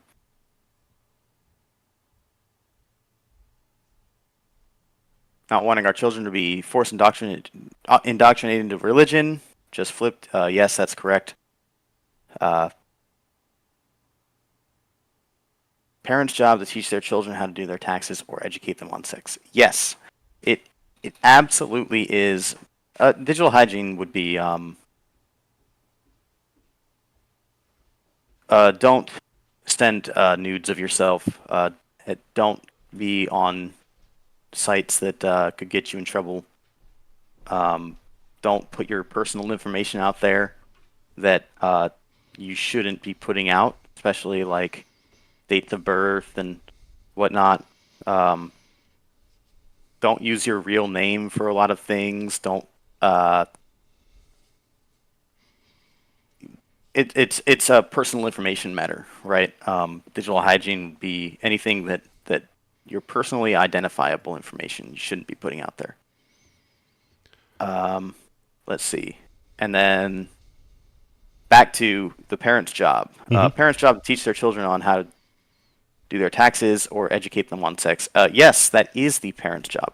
And I do think that the parents should have a great deal of say in that education. And what is being suggested here, and it almost has to happen at this point, is that schools teach these things. Because unfortunately, the family structure in America has degraded to the point where we don't have cohesive families in a lot of cases. Like something like 60% of marriages are now ending in divorce and whatnot, and there's a lot of children in broken homes. So the school is what we have created that now has to pick up the slack, and it's not doing that. So yes, it should be the parents' job to teach their children how to do their taxes or to educate, because they're not there. Or no, I mean, maybe the school isn't doing that. Right? The school isn't teaching the children properly. Why? Oh, well, because those experts you were talking about decided it wasn't important. I think that's entirely backward. I think it's because the Republicans have removed funding. It is difficult to... Most teachers aren't paid properly. They're paid way too little. The Republicans want that. They want this thing. It's my conspiracy theory. And you can MDF me on that one. I have a misunderstanding of how school works. So I have a delusion that Republicans are intentionally defunding them. And my fear is that they're doing that intentionally so that they can make a profit on private schools. You can MDF me too.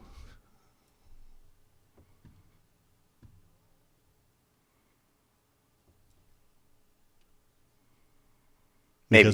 Because when I go to Republicans and look at their education plans, what are they? What are the education plans that Republican politicians are pushing?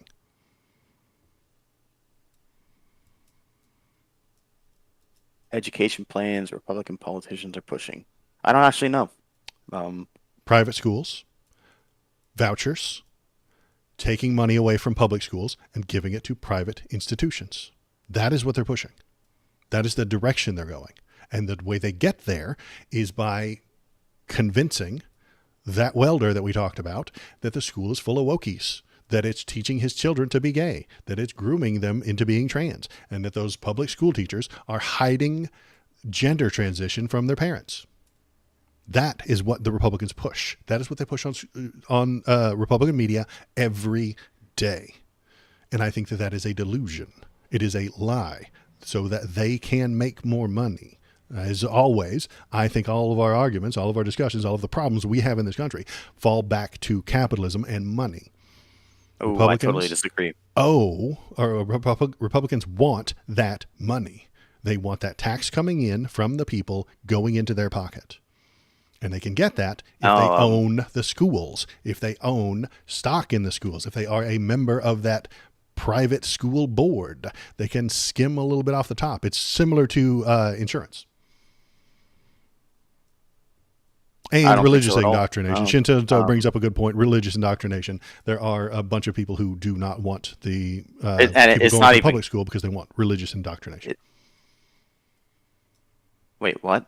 The No, other no. Republican Um, talking point. I don't think that the comparison between insurance and schooling is reasonable or accurate at all. Between private schooling, sure it is. No, not at all. And the reason for that is because insurance, the way that insurance is structured is that the argument in favor of a public insurance is that you massively expand your risk pool. Whereas the idea Everybody of a pays risk in. pool, Everybody pays in. Yeah. the idea of a no, it's just how insurance works. It's the idea of a risk pool does not exist when it comes to public schools, so the argument does not work. There's no risk pool in education. If you get So X amount of dollars per student, would you get 10 times the money with 10 more students? With 10 more students, you would get 10 more government bucks. And the more students you have, so you're increasing your pool. You're increasing your the people no, coming in. no, Yeah, you're no, increasing your money. no. This is a misunderstanding on your part. Okay. So I've got a delusion. We got to talk about insurance sometime, but the comparison between education and insurance when it comes to whether we should publicize or privatize it is an entirely different discussion. Like I will give you my delusion then, right here and now. My misunderstanding, according to you, is that I don't understand how a school or insurance or school works. And my delusion is that the people who want money want more people in those systems so they can make more money.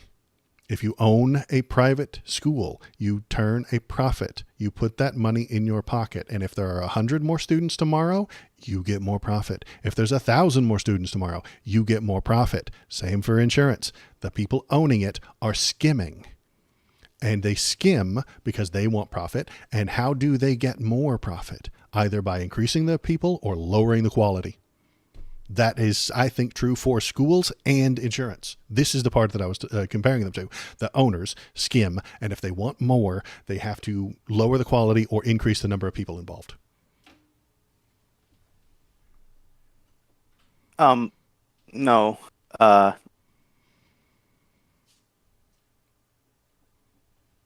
think that the insurance and education arguments, they couldn't possibly be conflated because of the nature of those markets, where we want everyone to be educated, and it is beneficial to them to be educated. I want everybody to be covered by insurance. Yes. Oh, that's silly. I want everybody to have health care. And if we have to do it through insurance by everybody paying in when they're healthy and then only using it when they're sick, that makes sense to me. And if I am the CEO of the insurance company, how do I get more money? I am an insurance company and I have stock and I have a board of directors and board of investors who want more money this year than last. How do I get it? You have more people pay to the system. Or I lower or you spend the less, quality. Right. That's what I'm suggesting will happen with private schools. Private schools will have an owner and a board of investors who demand more money this year than last. And the only way to do that will be to increase the number of people in the private schools or to lower the quality or to cut costs somewhere. That is what I'm suggesting is going to happen to private schools. That's why I don't like private schools. I think it's a terrible idea. Okay, I get that. And I think that your argument here is that, Republicans want to eliminate public school entirely? Yes, they eventually. They don't often say that. They suggest pushing for shifting generally all of that tax money that the taxpayers pay and give that to the private school rather than the public school. This is a very common Republican thing they do at the state level. They take the amount of money that is gathered from the taxes. They are supposed to give it to the public school, but these private schools have convinced them some of that should go to us. And they then back the Republican Party. The Republicans talk about vouchers and school choice. Why are they pushing school choice and vouchers?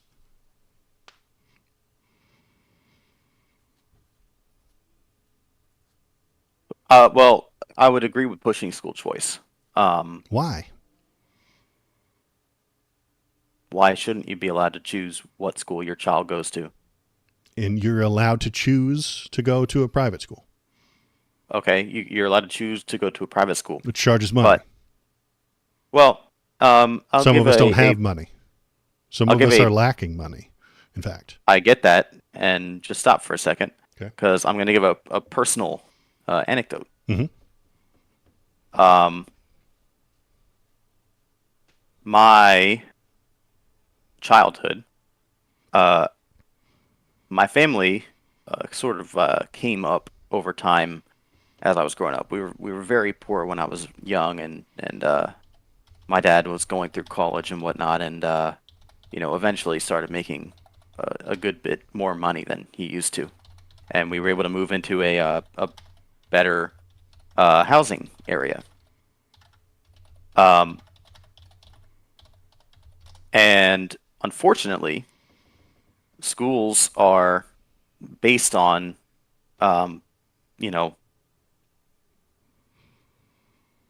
zones, Mm-hmm. right? And in order to capture an accurate, the correct amount of money for a given school, the plans for school zones in my area were redesigned to where I would have gone to a higher quality school at the time, but when the school zone was redrawn so that they could capture the correct amount of money for another one, I went to a lower quality school, which I don't think was fair, but they then introduced the idea of school choice about 3 years later, so too late for me, but my siblings got to go to the better school. Why would you deny parents the opportunity to use school choice to go to a better school if they determine that school to be better? And I might be wrong that the school that I wanted to go to is better. They're all public schools, but school choice is a good thing. I mean, and if the parents are involved and want their children to do well, then they should be allowed to send their children to a school that's 45 minutes or an hour away instead of the one that's 15 minutes away that they think isn't as good.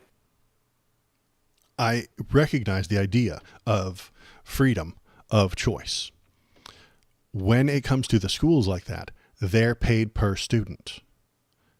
The middle income, people with more, privilege.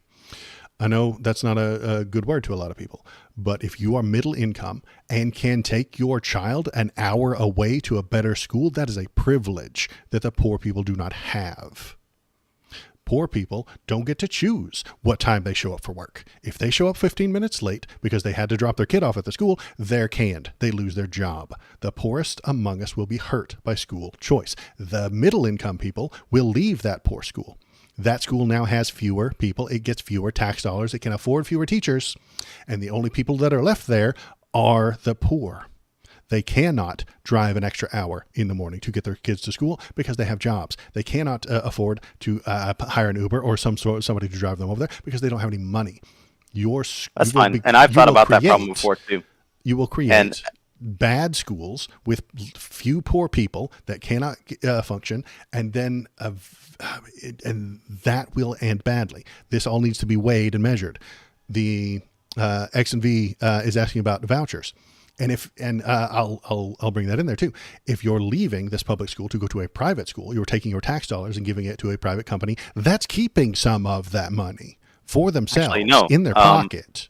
They're not non-profit Right now, organizations. if you're paying to go to a private school, you're still paying the property taxes. Yeah, that you're paying still go twice. Exactly, you're paying twice. That's a privilege that poor people can't do. They can't afford that. They can't afford to pay twice, so they don't go to those better schools. All schools should be good, and all of them should be equal. All of them should get well, money then per maybe you'll student. agree with what my idea on education is. I don't think that the schools should have zones, and the property taxes in a given state should be distributed equally between schools. What do you think of that? I'm fine with the idea of the property tax being distributed equally. I think that's a good idea. That is equality. Republicans generally dislike that idea. I think that's a good idea. Zones. Oh no, Republicans love equality. I don't know. They complain about do. DEI all the time. I'm going to put DEI on the list next. No. But, okay. Does DEI stand for diversity, equality, and inclusion? It doesn't, because the E stands for equity, and equity and equality are two completely different things. And equity can go fuck itself. Okay. Anyway, let's not jump into that pool yet. We're talking about school. I'm on board with you for all of the tax money is distributed evenly per number of students. But if we do that, wouldn't the choice of taking your child out of that poor performing school to a better one lower the amount of money that poor performing school is doing?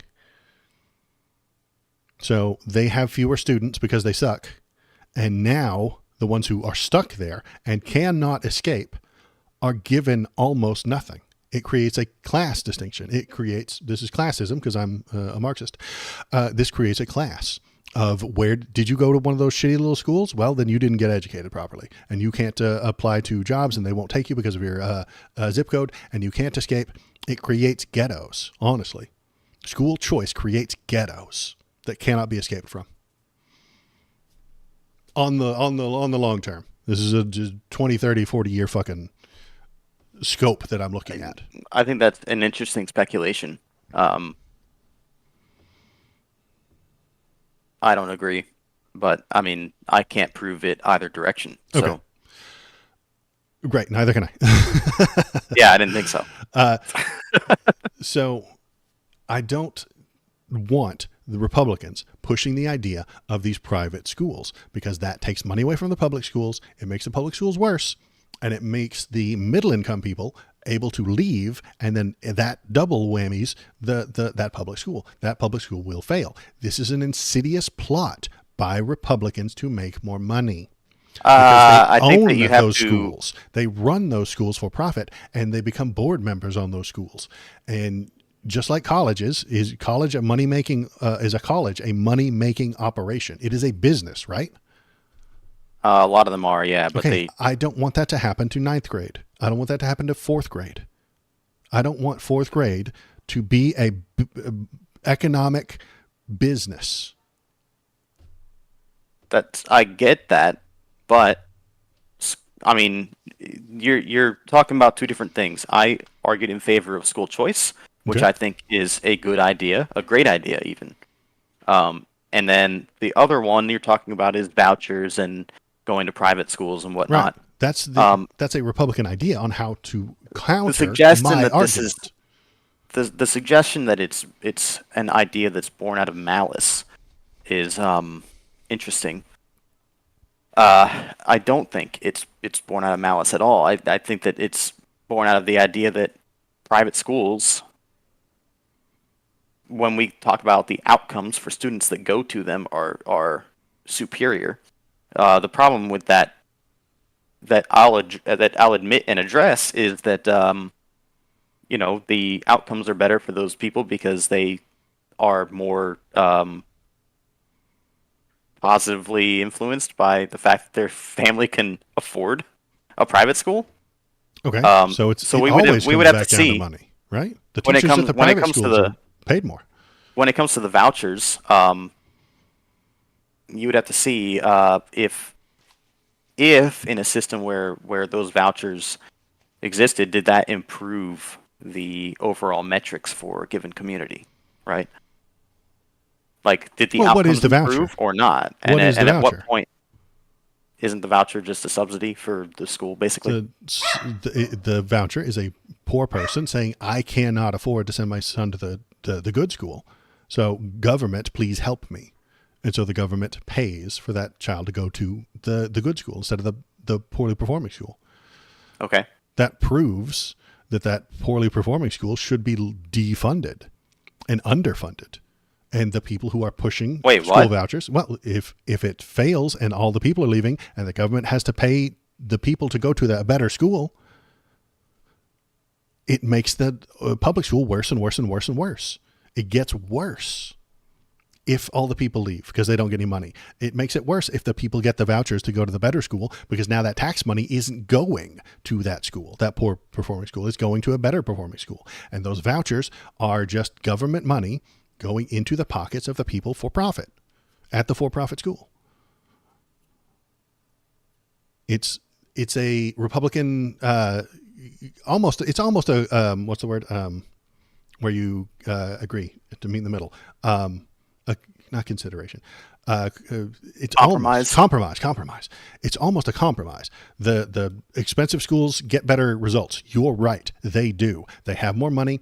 They get the tax money. They get the enrollment money from the parents, and they pay their teachers more. The kids come out better. Everybody wants to go there.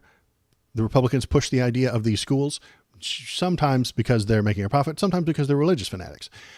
That makes the public schools suffer. What do the people, the poor people in that public school do? They clamor to the government and say, hey, help us. We want to go to the good school too. And so the government takes the money from the public school and gives it to the private school. That's why I don't trust vouchers. Vouchers are insidious. Okay, I see what you're saying. Well, if you want my opinion, or my personal plan, when President Thomas or President candidate Thomas is running, teachers should be paid probably around 90 to 100K a year. Okay. Instead of like the 40 or 50 they're making now. I agree. Okay. And if you did that, what that does is actually it drives a certain amount of people who otherwise wouldn't be teachers to become teachers. And they might be very good at what they do, and they might be very good teachers, but no one's doing that at 50K a year. I agree. The private schools pay way better. They do. That's why they have better performance. So that leads those better teachers to go there, and it leads the underperformers to stick around in the public system. This is an insidious plot, man. I'm putting on my red light. So there's basically two options.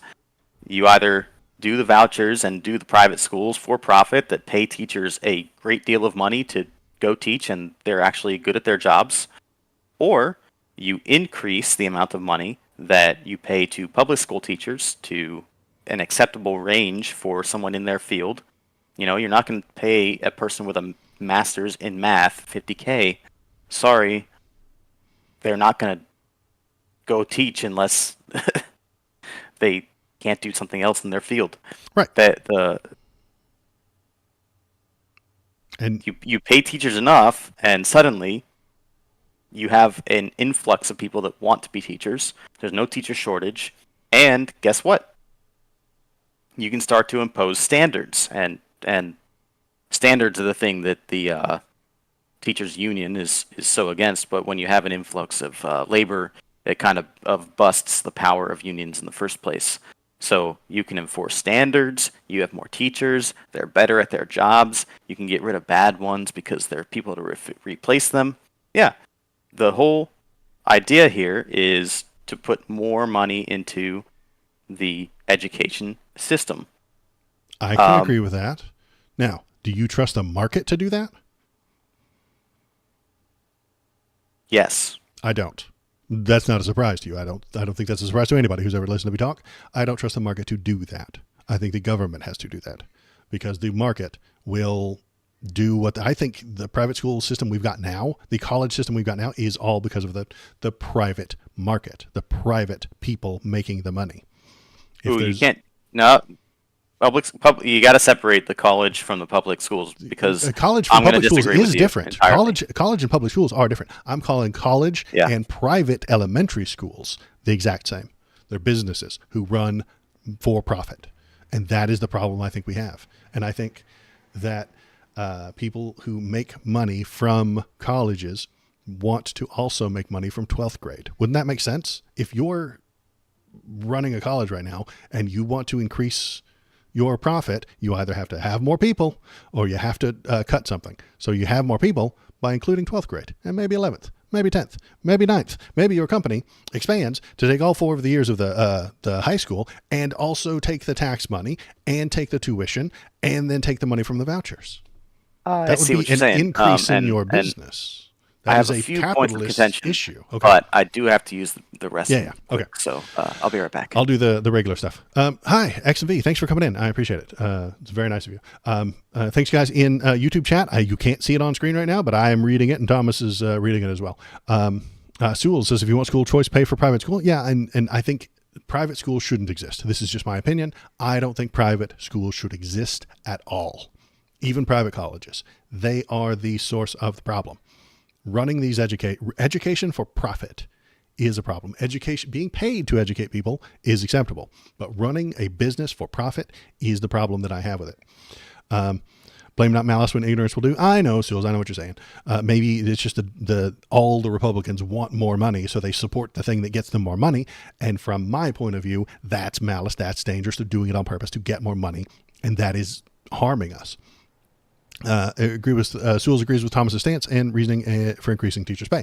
We all want teachers to be paid more. How do we do the pay? How do we increase that pay? Either we tax people more, or the company pays them, and then that company at the private institution, the private ninth grade, wants to pay people more. They have to increase the amount of money that's coming in. They have to take more from the people. How do we take that money from the people is difficult and painful for everybody. X and V, diversity in education is what allows education to improve. I agree with you, and I think that that's a good thing, but I don't think that Republicans are doing it for a diverse reason. I think they're doing it so that they can make more money. On an individual level, maybe I'm assigning them too much malice. Maybe I am giving them too much malice for what they're doing, which is just trying to make more money for themselves. Everybody wants more money. It benefits me to do a loophole on my taxes. Makes me more money. But if 320 million people also do that loophole, then the government isn't funded properly, and then they can't build new roads, and then we all suffer. It's a collective versus an individual issue that is very difficult to nail down. Education is the most complex issue that our country has, because it's filled with pitfalls. It's filled with individual stories. We've all been educated, to some extent, some of us more than others. I've never gone to college, and because I think it's a scam. From an early age, I saw the idea of them paying a shitload of money and taking out all these loans to go to college as a scam. So I didn't do it. I think we have gone on and on and on about education quite a lot. College is a scam. College is a scam. I agree. Do you think so too? Yes. And we're both coming to that conclusion from a different direction. I'm coming from the left saying, hey, college is a scam. And you're coming from the right saying college is a scam. I'm glad we agree on that, but probably for different reasons. Let's see what else I had on here. So if we go back to the wonderful MDF that I've got already working on, academia is a scam, education isn't, according to X and V. Okay. I can agree with that to some extent as well. The other thing that I came up with, and feel free to make one of these for me, the left misunderstands the economy. Absolutely. And then they have delusions about the economy, and then they spread fear about that economy. Entirely possible, entirely acceptable. DEI. I'm going to suggest that The Republicans don't know what it is. They misunderstand it, they exaggerate it, and they create 1,000 delusions about it. Well, I would say that in terms of when it comes to DEI, what is the overarching sentiment? Well, it's exactly what I said earlier. Diversity and inclusion are fine, generally speaking. Equity is where we have a tension, I think. Right. I don't agree with equity. I agree with equality, Okay. not equity. Okay. So I believe in equality of opportunity. I don't believe in equity of outcome. The outcome is the part that you're adding that the left isn't. They're not adding. Well, equity outcome. is the outcome. Equity is literally Making sure that by people definition the get to outcome. Yes. that people get what they need from each of their ability to each for their need. There was a that's equity. That is. Oh, I'm sorry. I was adding this. I didn't have it on the right screen. There was a silly little webcomic, and I probably got it. Was probably some HR person. And I wish I had still had it. I'm probably going to have to draw it since I can't find the damn thing online. It was 3 people looking over a fence to watch a baseball game. Okay. You've got a tall guy who sees over the fence. You've got a short guy who's just under the fence, can't see what's on the other side of it. And then you've got a really short person who can't see anything but the fence. So we have a diversity there. So if you want equality, each of them would get 1 box to stand on. The 1 box for the first guy is too much. He doesn't need any boxes. The second guy needs 1 box, and the third guy actually needs 2 boxes. Mm-hmm. Equity is giving people what they need to accomplish what our goal is. The tall guy doesn't get any boxes. The medium guy gets 1 box, and the short guy gets 2 boxes. Is that equitable? No. One guy's getting 2, and one guy's getting none. Is it? Is it equal? No. Is it equal? No. Is it equitable? Yes. And that's why I accept the idea, is that to each their need. If I don't need unemployment insurance, then I don't get the benefit. If I do need it, then I'll get it. I understand the argument, and I've seen that same picture or comic or whatever you would call it before. But I think that's an oversimplification of the human experience in the first place. Okay. Also, all 3 of those fucking freeloaders should have paid for a ticket and gotten into the stadium. It was a free, open, freelance. They didn't pay. There were no tickets. Yeah. So, I mean, equality and equity. I appreciate equality, where you all start from the same general opportunity starting point. But it's about how hard you work. And by the way, how lucky you get. Comic. That's the, I think hold the part on a second. Everybody, all Republicans leave that part out. What'd you say? How lucky you get. Oh, how lucky you get. Okay. Mm-hmm. Hard work and luck are required for success in our fucking country. Not just hard work. There are hardworking motherfuckers in our country right now who are poor as shit because they weren't lucky enough to be born in the right place. They weren't lucky enough to be part of a educated properly. Luck might be a component. Okay, I see what you're saying. What about so here's an interesting part of your the picture we're talking about, and you might as well just find it and pull it up at this point. I'll give it a shot. Yeah. That picture suggests, at the very least, that's the one. I did find it immediately. That was instant. What the fuck is wrong with you? Last time I went looking for this, I couldn't find the damn thing. Well, damn it, where'd you go? Wow, there it is. Okay. So that picture suggests, without I think even realizing it, they don't even get it. They don't get it. Okay. The person that made this doesn't even understand what they've done here. is that they've implied a genetic component to success. Look at the heights of those people. A genetic Is that- component. He could just be a child. He's just too young to see it. This is a adult, a teen, and a toddler. There's no genetic thing here. Don't outwoke me. Oh, fair enough. God damn it. I will outwoke you every day. I outwoke you in my sleep.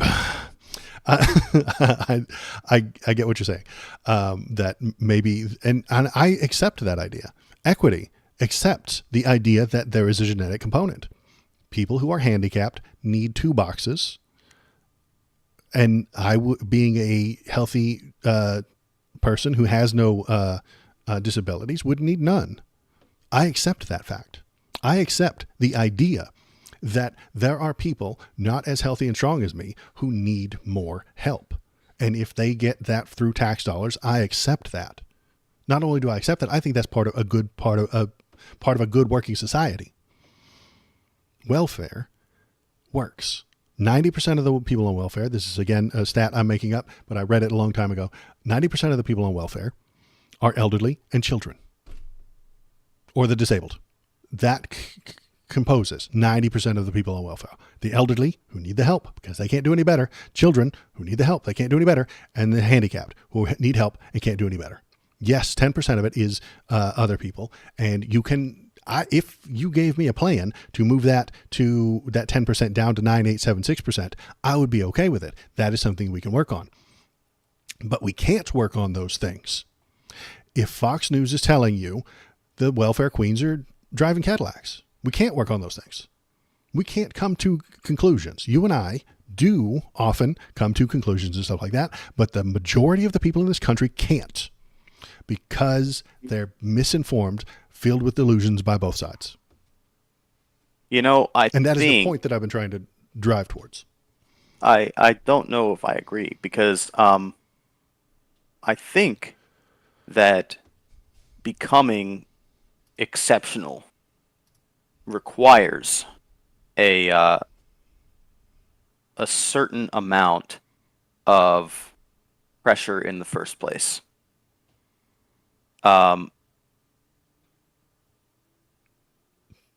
If you make pressure things, leads to diamonds. Is that what you're getting at? yeah, pressure makes diamonds, right? Okay.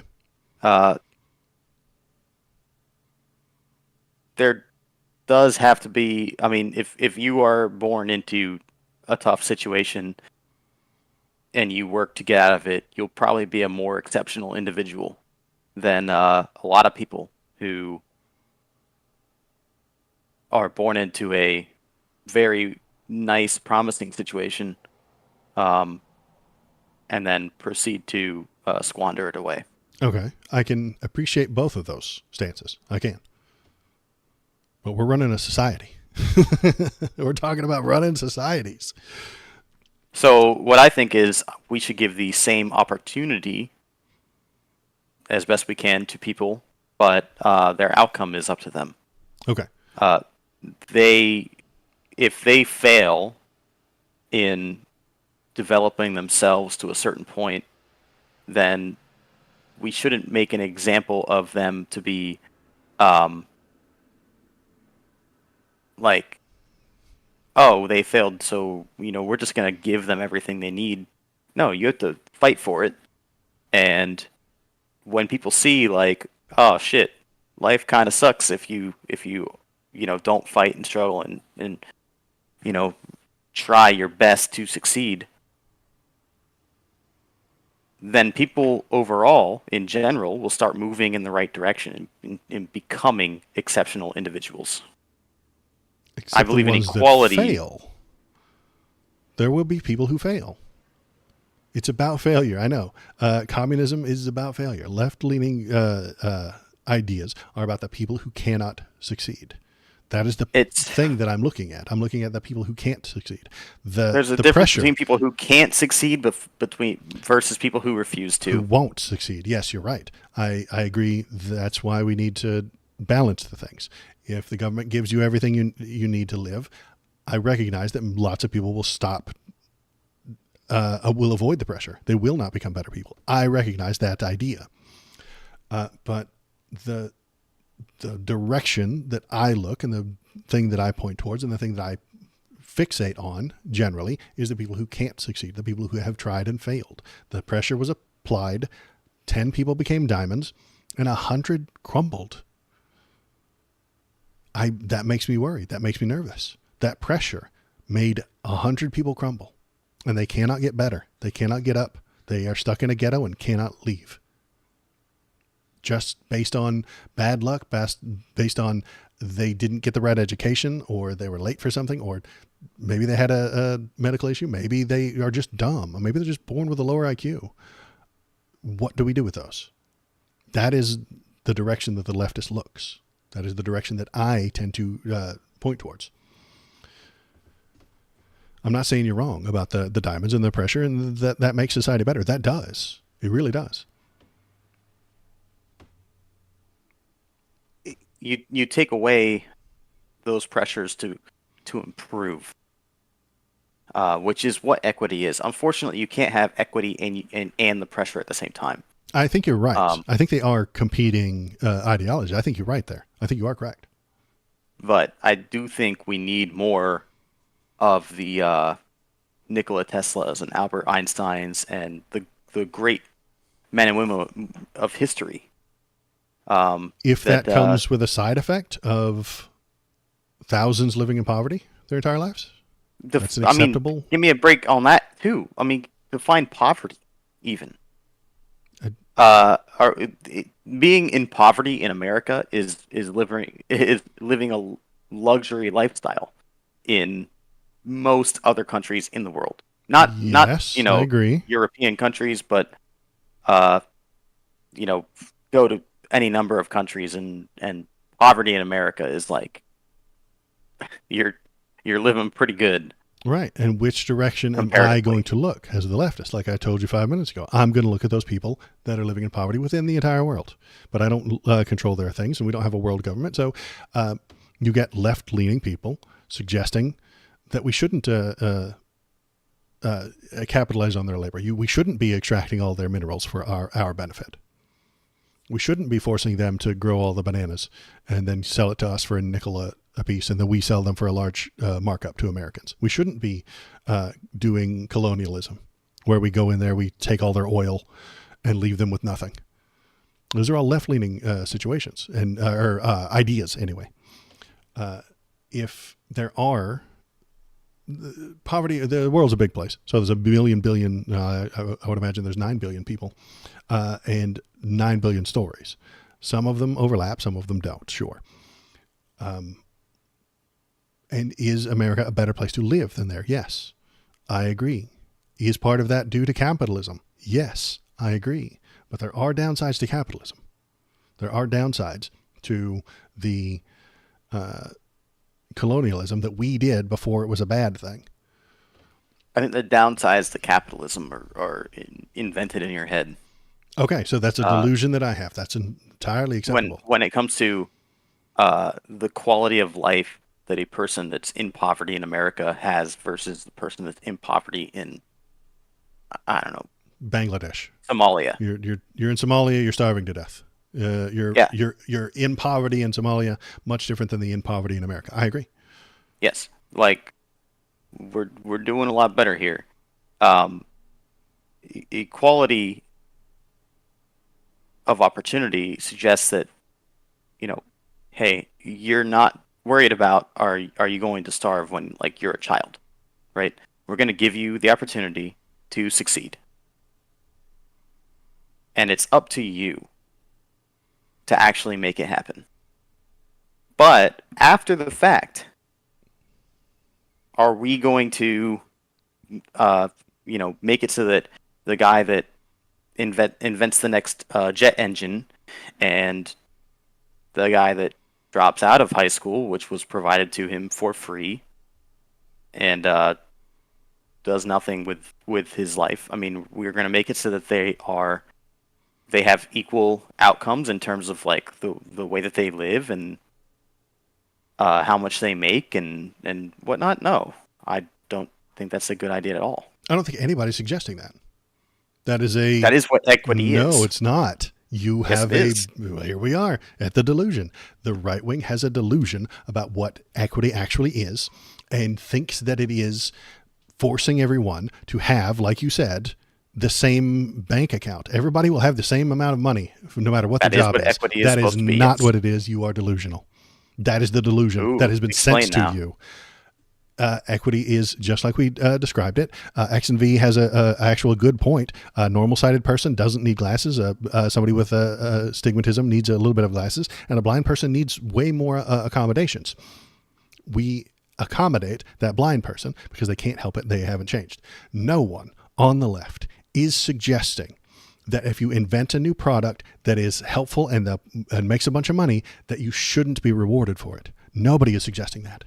Nobody is suggesting that everybody be given the same amount of money. They're just suggesting that the ultra wealthy use that wealth to enrich themselves through the stock market, through buying politicians, things like that, to make themselves more money. And we should tax them more so that they can pay for those people on the bottom.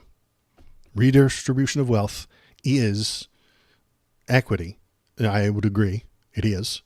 And it's a good idea. It's not going to stop you from succeeding. It's not going to stop you from trying to create a new thing. It's not going to stop that person from making a bunch of money on that great new idea that he invented. What the fuck are you even talking about? It's so unusual to you that you don't even know. Hold You've on. never heard a In leftist fact, argument before. You've never heard one. The hilarious thing is that you've just you've just described the exact same situation, but in a more roundabout way.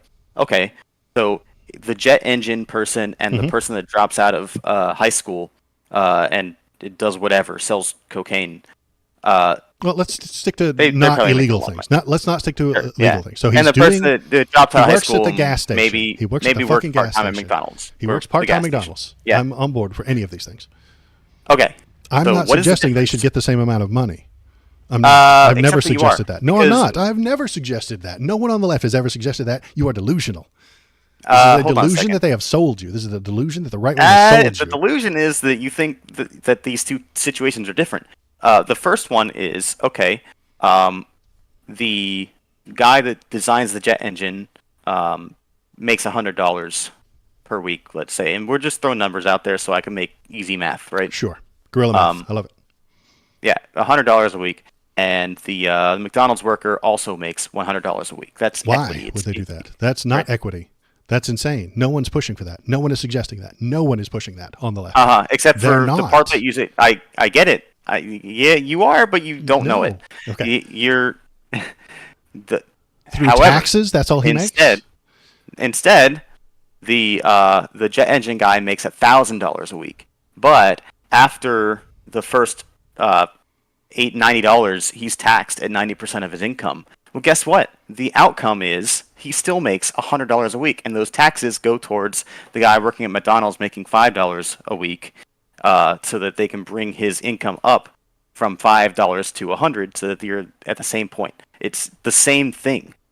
It will not get to that point. No one is suggesting absolutely everybody makes the same amount of money. Nobody's It's suggesting the end They've result never of equity. suggested That No. is equity. Losing from, by definition, 5%. yes. Losing 5% of your $1 billion isn't making minimum wage. Being taxed a small percentage of your wealth is not the same as making minimum wage. No one on the left has ever suggested that. No one on is the ever left pushing is that. suggesting a small percentage either. Yes, they Fuck are. out of here. Yes, they fucking Get out. are. No, They are. no. You've been delusioned. The Fox News gave you a delusion that Elizabeth Warren is going to force everybody to make the exact same amount of money all the time for everything, always. Work at McDonald's, you make $15 an hour. Work at CEO of Microsoft, $15 an hour. Are we That not is already a at delusion what is it? A that they have given you. 47% tax for above 400K? And there's still billionaires floating about. And we I still get don't that. have enough tax money to fund the government. And we still have people in poverty. Yes. You're suggesting we do. that. Okay. You're not suggesting anything. I'm not suggesting it. I know, I'm making. I'm not I mean, in order to do what you're talking about, we're talking about, getting up there in terms of taxes. We're at 47 for the top tax bracket now. Mm-hmm. Should we go higher? Yes. How high? Until there are no billionaires.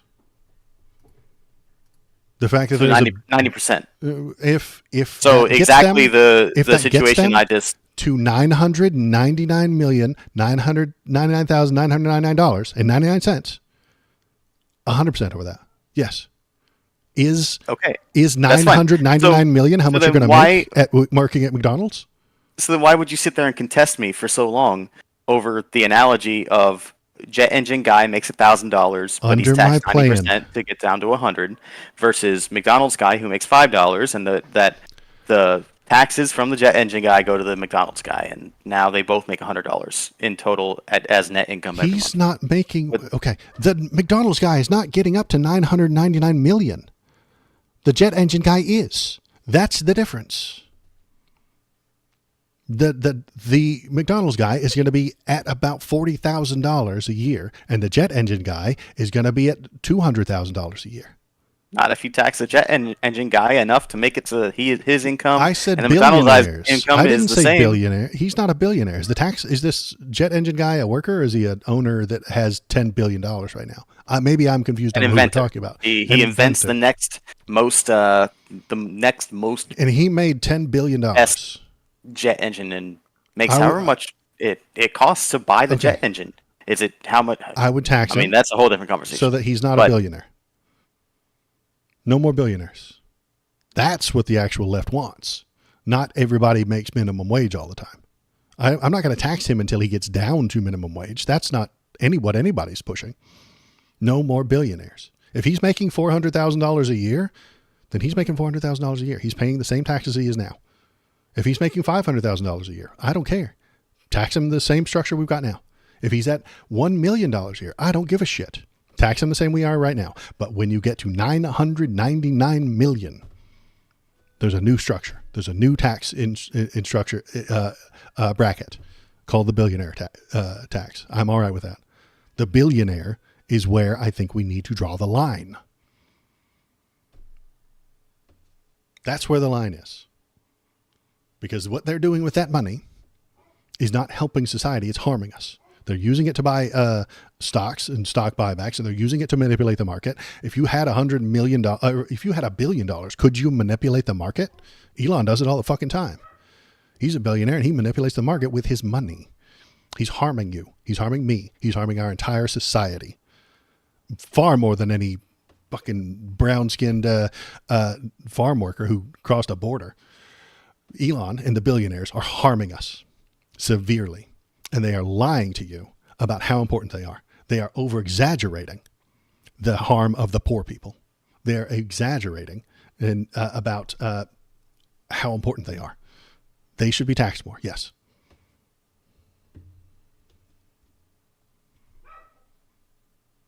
That's all right. You've brought the conversation into. I know I'm ranting. The real world, where we were talking about a hypothetical situation between equality and equity.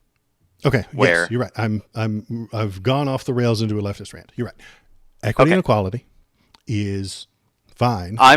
My hypothetical situation was designed to explain why I don't agree with equity in the first place. Okay, I don't agree with the equality of outcome. I think you've got delusions about it. No one's pushing for equality of outcome. Nobody. You've got a delusion. Except that the way that I just explained things, when you talk about the taxes and whatnot, the way I've just explained things results in the same outcome when you talk about increasing taxes for higher earners. It literally didn't. It did. No, it literally did. It literally didn't. In the hypothetical? In the hypothetical, it didn't, because the hypothetical, the jet engine is paid more, and he gets more. How much money is he keeping? The jet engine guy makes $1,000 a week, and he's taxed at 90%. So Nobody's pushing that. Nobody's pushing that. Absolutely nobody. You are delusional to think that that's the left's plan. That's what I'm telling you.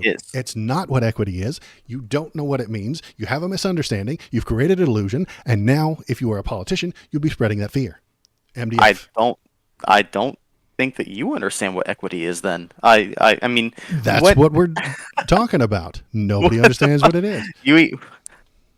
There is a misunderstanding. You and I can discuss misunderstandings. What happens on the big politics stage? There is a misunderstanding. Donald Trump creates a fucking delusion about how they're going to tax you to death. And then he spreads that fear.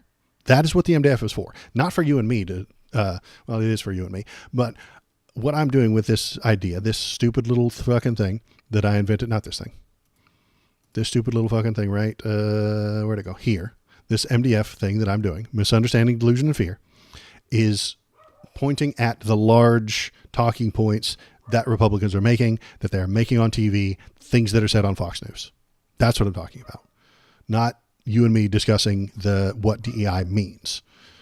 I think what is pushed on right-wing media right now. White men can't get jobs. The only reason they hired Kamala was because of her skin color and the fact that she had a vagina.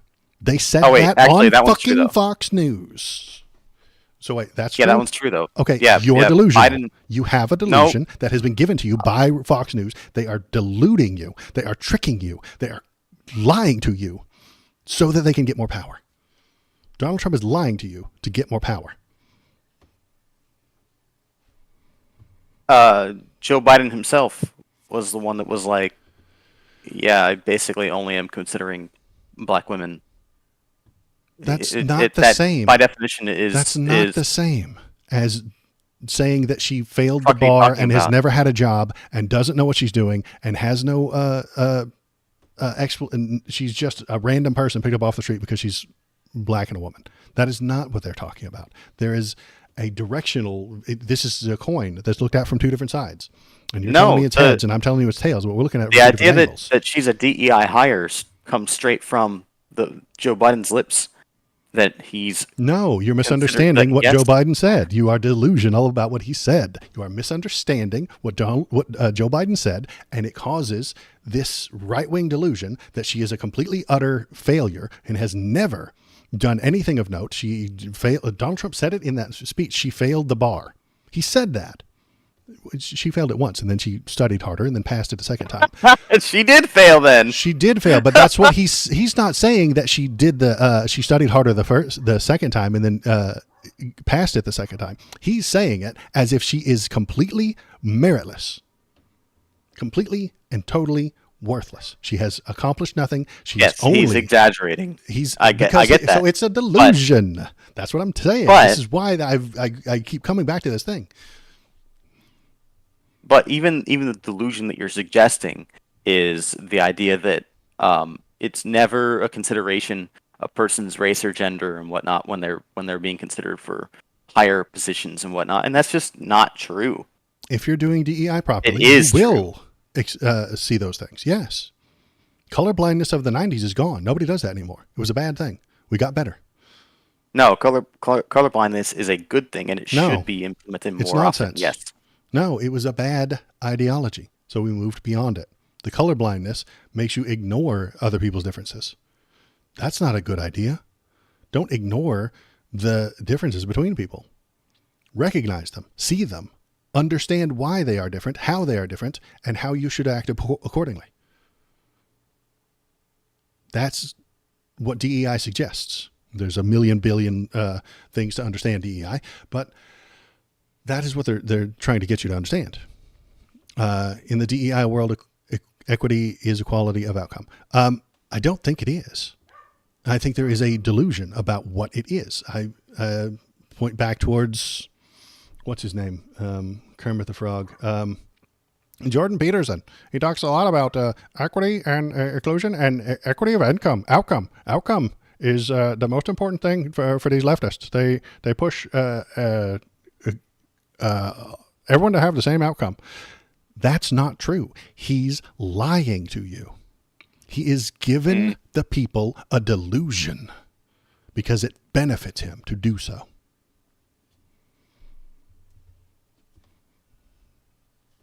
I think if you've already agreed to the idea that people are being considered based on their race and gender for positions. It's a part of the thing, sure. But so is your credit score. So is the way you spelled the words on your job application. If you got a job application that was spelled all poorly, wouldn't you then put that into your understanding, you can look at all the information. I'm just saying it's part of all information. It shouldn't be a part of the consideration at all.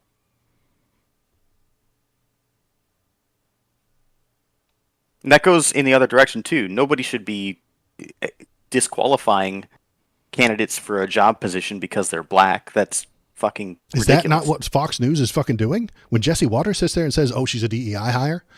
She didn't pass her bar exam." He's doing exactly what you're talking about. He's saying she's not qualified because she's black and because she's a woman. If she's stolen a job from a white man, she's stolen it. That's exactly what he's doing. Close to what Absolutely he's saying. what they're doing. No, I watch Fox News all the time. That's what they're doing. That's exactly what they're doing. If she was white and a man, he would still say the same thing because she's not qualified for the job.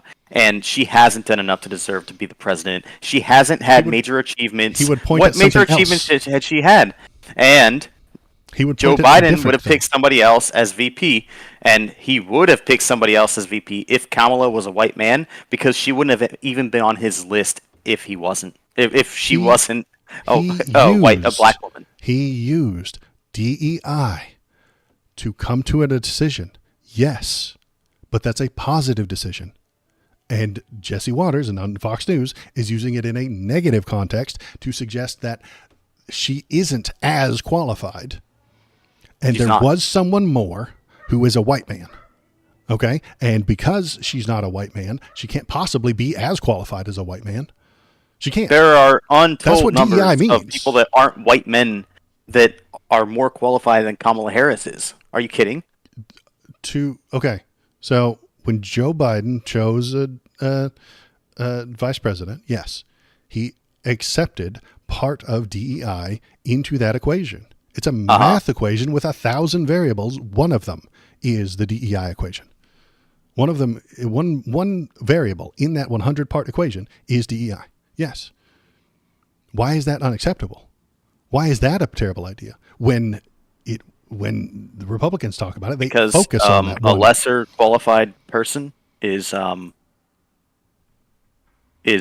in a position of major power. How are you less qualified? How is that less qualified if you accept that DEI is part of the equation? It's simply a part of the equation. You are vilifying this part of the equation. Be a part of the equation. You're vilifying this part of the equation because Fox News has given you a delusion. Fox News has given the Republicans a delusion about what DEI is, what it means, and what it means for them. They are lying. They are screaming about DEI every day, every single day. On Fox News, they're screaming about DEI because they want their people to have this delusion because it benefits them. It benefits Fox News. It benefits Donald Trump to say DEI hire. Donald Trump doesn't know what DEI means. He has no fucking idea. We know everyone knows what DEI means in general, and it doesn't even. No, they don't. They don't. I'm telling you that Kamala was a DEI hire. Sorry, she is.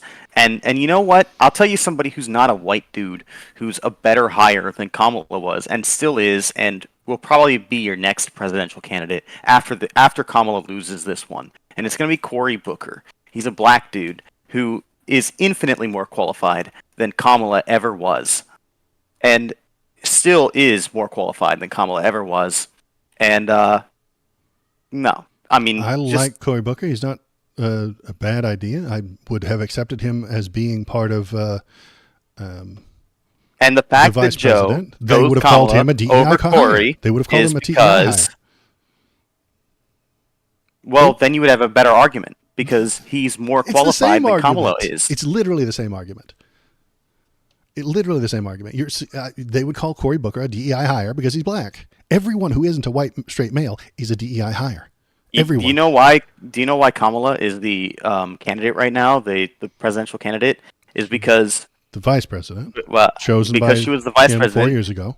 Chosen by him 4 years ago because as a DEI that she candidate, would bring so more that she votes could bring more voters yes. because she looked like people that would vote for her because he wanted more people he wanted more women and more African American people to vote for him. Okay. And And yes, that is part of the political equation, but it doesn't make it any less of a DEI hire. No, it doesn't. And I'm accepting the fact that he used DEI. I'm saying that the people on Fox News are lying about what DEI I'm saying means. that's a bad They misunderstand it. They don't know what the actual definition is, and they're creating a delusion. And What's the spreading delusion? that fear? That DEI, she was chosen for her race and her gender only.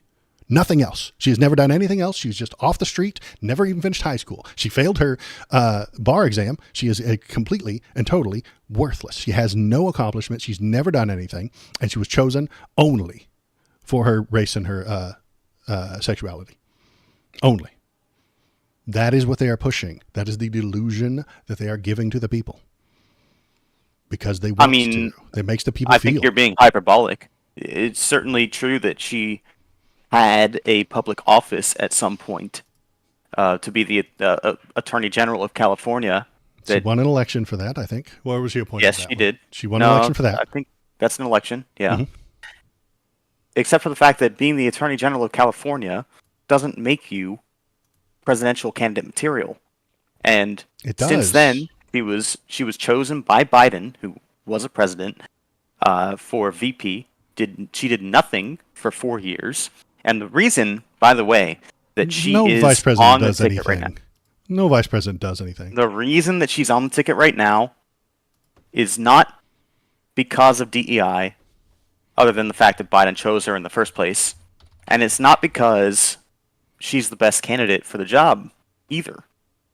Yes, it is. The reason is because, yes, it is. The reason is because $250 million was raised by the Biden campaign before Biden dropped out. And the funds are only accessible by a candidate who is on that ticket, which means that they want that $250 million. Kamala's the only one that can use them. And so if they had done anything else, if they had tried to elevate Michelle Obama, or if Cory Booker had taken the stage, or if it was Gavin Newsom from California, they would not have access to the war chest that's been built already. That's why Kamala is the candidate right now. You know what I'm going to call that? Why she's the nominee. You know what I'm going to call that? A delusion. What? It's a delusion. Oh, no. You're telling me politicians can't move money around? It's their entire fucking job. That was a conspiracy theory. It was. If the DNC has this money, they can give it to whoever the fuck they want. They can do with it whatever the hell they want. It's their money. This only Kamala can get that money. Nonsense. I did read about an article suggesting exactly what you're talking about, and I read one suggesting that article was full of shit and that it is not a true thing, and they can move that money around wherever they want. That sounds like, and maybe I've got the delusion. Maybe they can't move that around. Maybe you're entirely correct, and that I'm telling you that they can move it and they can't by law or something like that. But politicians and money and law, they just do whatever the fuck they want, honestly. You're telling me a politician can't move money from one pile to another? It's all they fucking do. They're all lawyers, literally, all of them. That's what they do. That's kind of the whole reason why there was a controversy around Bernie Sanders' campaign a few years ago. Because it moved money around? No, because he couldn't move the money around after he took all those donations, and the money couldn't be moved around, and then he spent it on another mansion, if I recall. Okay. And if he can't spend it on a mansion. That doesn't sound right. That doesn't sound possible. I don't know what you're talking about, but that sounds like an incorrect thing. It sounds like a delusion. It really does. It sounds like something that would come on fucking Fox News. But Alex Jones would absolutely push that. So Bernie took all these money from the people, and then he couldn't move it to Hillary, so he just bought himself a new mansion. That sounds like a delusion to me. I'm not saying it is. You could be entirely correct. I don't know anything about it. But right off the top of my head, that sounds like that's not a thing you can do. And if you can, it's a good reason why you shouldn't have money in politics. I'm looking at Kamala's career. Attorney General of California. Deputy District Attorney in Alameda, California. Able prosecutor on her way up. Yes, this is all going to be the nice things, but it's Wikipedia. Largest recoveries of history in California's False Claims Act over Medi-Cal and federal employees. So she's doing things. Agreement, Apple, Amazon, Google, Mandate apps sold on their stores display prominent privacy policies. California Department of Justice, recidivism reduction re-entry. She's done things. She's not just sitting around watching cartoons all day like I do. After being elected, Harris declared her office would not defend Prop 8. This is a thing. 2011, this is a thing. 2012, she did this thing. This isn't a complete, utter unemployed person being chosen to run for office. And I didn't say that she was. Fox News did. They said she was worthless. You said worthless. You said valueless, didn't you? I think you used the word worthless. It's done nothing was what you said. As a political candidate, done nothing. Both of those things, I would say, when it comes to presidential politics, yes. And done nothing. There's a Wikipedia page. XNV. Mm-hmm. XNV makes the exact point. If not for her gender and race, she would have been disqualified by Biden's criteria. That's it. He wanted a black female who had a good as his running mate. Who had a good record. Well, obviously, you're not just picking up some... Obviously, you're not just picking up somebody off the thing. You are accepting my terms, yet saying that you're not accepting them. I don't accept them because the criteria itself is flawed. The criteria. You're accepting the criteria. The criteria being a black female who has like a reasonable political career. But that's the equation. I'm saying, okay, except for the fact that a reasonable political career versus an exceptional one. I would not be fighting you nearly as hard if Cory Booker was the candidate right now. Because he's not a woman? Because she's double DEI? Because she's black and woman? Because his track record is a lot better, except that he was disqualified from being the vice president as a result of the fact that he has a penis. It's fucking retarded. She had more political points than he did. She had more benefit to him as a politician. How is that not the right thing? If she brings more votes, then that's the right answer. That's fine. And so all you're agreeing with is that DEI is a political tactic. Of course it is. And that's fine. Everything's political. Great. DEI is a political tactic. DEI is a tactic that HR departments at your company use. So should we mandate DEI at corporations that don't involve needing political sway? No. Should we mandate quotas for certain levels of minorities and or women to be at certain levels of... No, I don't want to mandate that. I want the company to make that decision. Well, see, that's the thing, though, is that that DEI that we're talking about that is beneficial when it comes to a political arena is being used in the corporate world. And that's what you're talking about in your spreadsheet. Everything is political. Oh, excuse me. Including the selling of an app. You put that in your spreadsheet there, and your defense of Kamala Harris is not the same as the defense of DEI being pushed in the workplace, in corporate culture, in anywhere else. Those are two different look at that. White men can't get jobs. The only reason you got hired was because of race and gender. Your defense of Kamala doesn't even defend that because, I mean, DEI in politics is two different situations. Two different situations. DEI at work is what they're screaming about on Fox News. White men can't get jobs. The only reason that somebody got hired was because of their race and their gender, and the white men lose power. If you want to talk about it in politics, I'm willing to. I hear what you're saying, and I think you're making a good point that they ought to be two different things. Yes. Well, there we go. They are two different things, and to your point, yes, it is beneficial to pick a DEI pick like Kamala Harris in politics because it gets you more votes. And so it is part of the equation. But it shouldn't be part of the equation in anything else. It shouldn't be part of the equation at work. It shouldn't be part of the equation at work. It shouldn't be part of the equation in colleges. It shouldn't be a part of the equation anywhere. Everything should be racially blind and gender blind. It should all be done with blind applications. Impossible. Literally impossible. That is impossible. It cannot be done. And because it can't be done, I don't want anybody to try, I guess, is what I'm saying.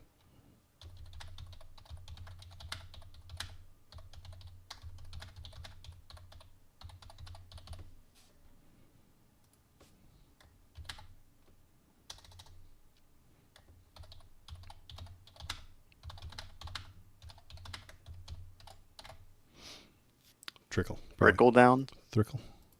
So this is what they're pushing. This is what the people on Fox News, and again, I am always bringing it up to that top level because I think this is a top level sheet I'm filling out here. DEI in politics. Kamala gets chosen for her gender and ethnicity, and that will trickle down to you and your job. Are you a white man? You're going to get fired because you're not a black lady. That is what they are pushing. That is the fear that they are driving. That is the fear that they're driving on right-wing media. Kamala was chosen for her gender and ethnicity, and you're next. You're fucking next. That's a little ridiculous. That is what they're pushing. That is what I hear when I listen to them. I study the people on the right. I study what they are saying, why they're saying it, and this is what the conclusion that I've come to.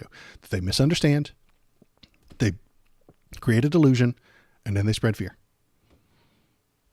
Not at all.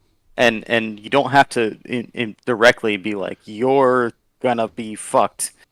That's what they're telling the people. Overall situation. That's what they're telling the people, that it's the wokies and you can't get a job unless you're sufficiently woke. And if you are not a black woman, you're not going to get hired. XNV with the perfect point again. You've re-legalized race-based hiring and get fucked. It's always been with race-based hiring. It's always been the way. That's always been the way. It always has been. It hasn't always been. It always will be. Nope. Always has been. I'm willing to accept the fact that it exists. Racism exists. I accept that idea. How do we deal with it? How do we work with it? You're going to suggest blind hiring? How does that happen? I don't think it can happen. I'll tell you how it happens. You develop a system to where when applicants submit a resume, the name and the race of that person is stripped from the resume for the person that is reviewing that resume for hiring decisions. So that way you don't know the name, like, because apparently people with unique names don't get hired as often. Right. I recognize that's a problem. What you do, it is a problem. So what you do is you don't allow the reviewers of a resume to see the name or race or gender of the person who is applying for the position, and then they only read the resume, and till then there will be spelling errors and whatnot, and then you can go, I don't want this person because they can't spell a 4-letter word correctly. You'd still be reading the resume and go, oh, this person is very qualified for this position. Maybe we should hire this person. And they don't know if this person is white or black, or if they're a man or a woman, or anything. It's not relevant to whether or not they can do the job properly. I agree to an extent, but listen, can't we just make people not racist? Can't we just raise people to not be racist and sexist? Wouldn't that be a much better option? You wouldn't have to do all this blind nonsense with the crossing out of the names. If people were actually properly trained and raised to not be racist. Okay, in the meantime, how about we do the blind stuff so that they can't be racist? It enforces racism. It enforces the idea that you can't fix your racism. You are going to be racist and you can't do a damn thing about it. Of course you are. Oh, of course you can do something about it. You can be the idea that recognizing your biases. Blindness is not the answer to any fucking thing. The idea that we can totally stamp out racism from anywhere is totally ludicrous. It's going to happen. Babies are racist. Completely eradicate it, but we can train each other using DEI principles how to recognize that we are being racist and get past it and bring some equity or equality to what we're doing. That's a completely different project. A completely different project from the question at hand right now, though. Like, yes, we should work towards that, but at the same time, at this very moment, we should recognize that DEI practices are probably a bad thing, and race-blind hiring and gender-blind hiring should probably be the norm. At the moment, I'm going to agree with you. That's probably a better idea, but I would like us to progress. Honestly, I think you're right that at the moment, gender blind and racial blind is probably a better idea, but that's because we're limiting the people. blindness, I don't think, is a good idea. Being blind to those things is accepting the idea that you are racist and you can't fix it. You have biases and you cannot fix them. I think you can. I think we can all be better. I think we can all become more educated and better on these issues if we just get along or understand what the other person is doing. DEI hiring actually, I think, is detrimental. And here's why. Is because when you go to see a doctor, for example, for an emergency condition, you definitely would never want to go into that doctor's office and wonder whether or not the person that's treating you for whatever condition was chosen because they are exceptional or because they were of the correct skin color and genitalia. You want the most qualified person. You know what I'm going to say to you right now? In that scenario. You're misunderstanding what DI is. You've created a delusion, and now you're spreading fear. That's what you're doing. That's what I think you've done here. You have misunderstood what DEI is. You have created a delusion about this doctor who didn't get an education and didn't graduate from medical school, and you have created fear. MDF. You've done it. This is the Republican process. This is sometimes the Democrat process as well. But I'm suggesting that is the Republican process. Misunderstand, delusion, fear. Not at all. No. Did that person graduate from medical school? Yes, it doesn't they matter. did. What does that not matter? How does that not matter for your doctors? If you didn't graduate, how does somebody get into medical school? So you have to have grades in public school, right? So one student who graduates from, for example, well, it doesn't even matter what high school, with a 3.6, and another one with a 3.8. Sure. And both of them apply to the same medical school. Uh-huh. Which one should be accepted? How many spots do we have? We only have one spot. We have to pick the one. We're competing for the same spot. So same spot. A student with a 3.6 or a 3.8. Pick the guy with the highest grade point average. I don't care. If okay, that's so the only so the one thing. with a You're not 3 point. So the one. You're not so the one with a including 3.8. So the one with a 3.8 is Asian, and the one with a 3.6 is black. Which one gets into the school? Well, now we've added more variables, haven't we?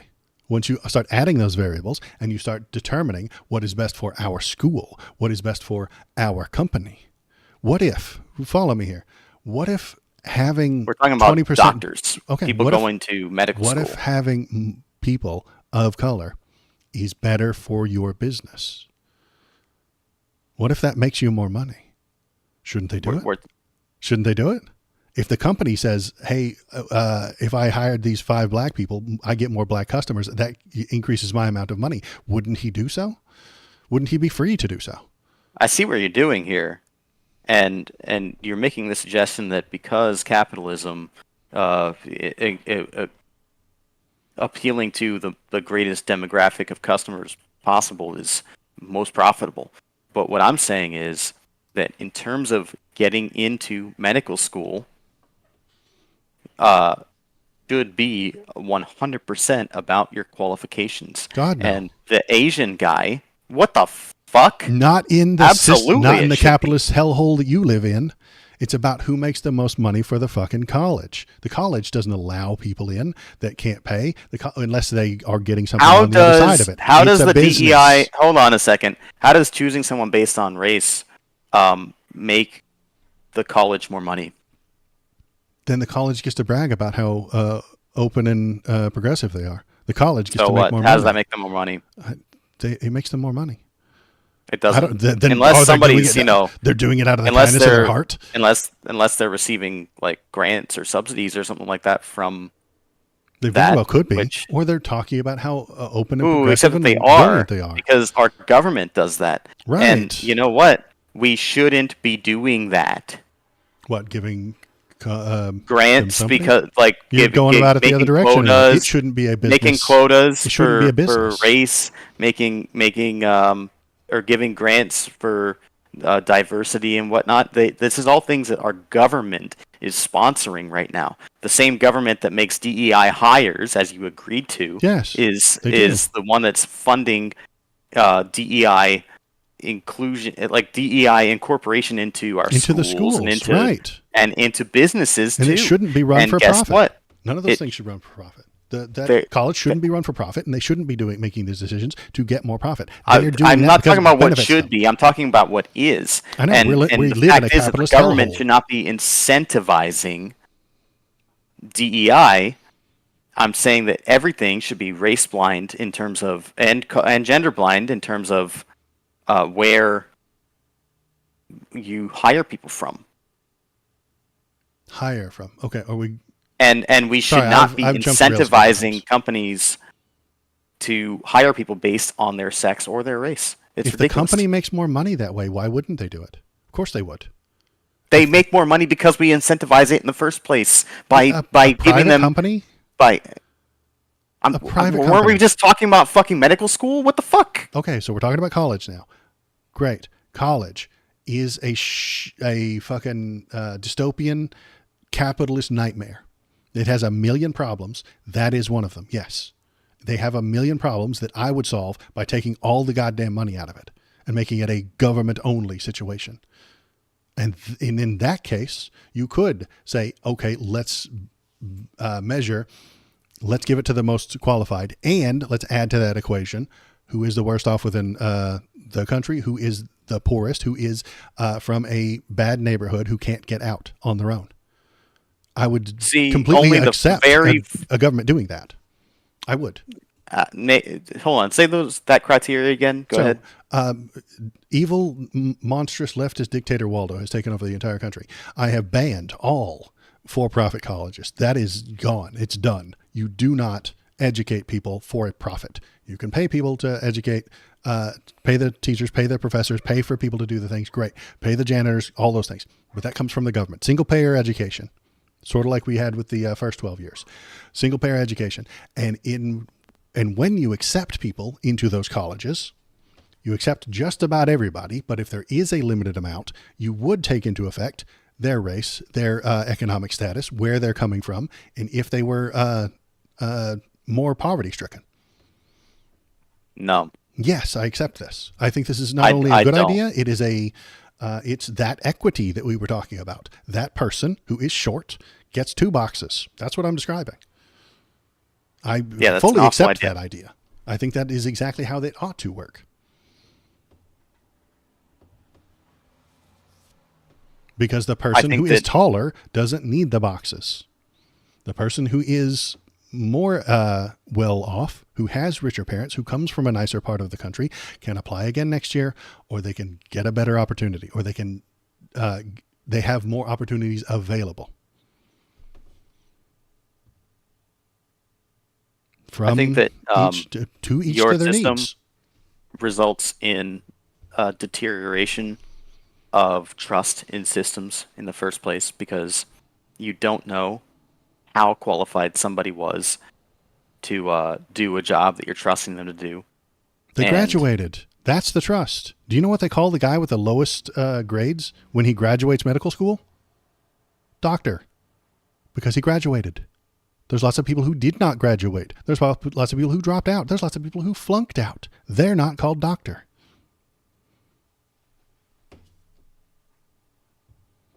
It doesn't, I mean, the ridiculous thing is that and you're going to like this point because it's a capitalism-based point. Schools are incentivized, especially the more prestigious they are, to not flunk students out. So yes, there are a lot of students that make it out of prestigious schools that probably shouldn't have. Donald Trump. What? Yeah, okay. Go ahead. I mean, yeah. Maybe Donald Trump himself probably shouldn't have graduated from the Wharton School of Business. Yeah. Yeah. I mean, but they are incentivized because their reputation demands it to pass most of their students. Okay. So they do. I don't understand what your point is when it comes to like what they're called doctor. when they graduate. Well, of course they are, except for the fact that now I have to wonder, are they called doctor because they're Donald Trump and they came from a wealthy family and they didn't actually belong in the Wharton School of Finance or Business or whatever? And Entirely or a thing did that they you get could there be on aware their of. own merit, and are they, you know, are they qualified to be my financial advisor or whatever? You know, what the that's entirely a question to ask. DEI in college creates It is true, by the way. uneducated people What? who then are bad at doctoring. You're doing the thing. DEI in college is a thing that exists. I agree. You are creating a situation. You're creating a maybe it's not a delusion, but a scenario in which this guy shouldn't have been graduated because he paid or he got special DEI coupons that allowed him to graduate, and then he is a bad doctor. That is the fear. MDF. This is the structure of our politics at large. That is why I came up with this stupid little chart, because I think it is the structure in which all our politics happen.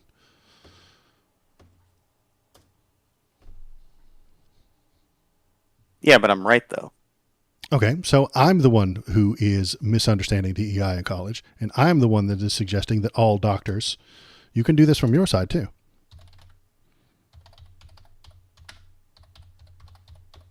All doc wrote. Shush. Impressive. I know. I gee, God, what a... God damn it. Control Z. Okay. Sometimes the squiggles show up and let me correct my spelling. Sometimes they don't. Now I want to know what doc wrote means, because it clearly accepted it as a word. Yeah, I know. That's what kills me. It's sometimes I accidentally spell a word that I'm not intending to spell. I just kind of throw my hands at the keyboard and flop them around until words come out. All doctor. So this is mine. According to you, this is my MDF, my misunderstanding DEI in college, my delusion that all doctors who graduated are educated properly, and my fear that I'm spreading with that is what? What am I spreading fear? I'm pushing positivity here. You all are. doctors are graduated so here's the properly. Thing, is that I don't think that the rubric sort of works for this one, because it's not even a matter of like all doctors graduated properly. It's a matter of, my original point was, because DEI is a consideration for businesses and for colleges. Mm-hmm. You are doing a disservice to the minority students, eventual doctors and business people and whatnot, who did, on their own merit, make it into school and complete school and are good doctors and other jobs and whatnot. But doctors for the example. I think the problem is, when you have these ideas, like when you have DEI being pushed in this way, you can have some bad doctors, but also the ones that are good, that graduated on their own merit, you've done a disservice to, because they won't be trusted as much as they should be. They should be trusted more, and they're not, because how do you know? How do you know whether someone graduated with honors or if they graduated as a result of some policy? That's or if they even true got all the into time. school on their own merit, or if they got into school as a result of some policy. So you did the 3 steps. You might not agree with the labels on these 3 steps, but you did 3 steps. You described the DEI, you described the problem that might happen with DEI, and then you described the outcome, which is a bad outcome. Wouldn't the idea of blind applications solve that problem?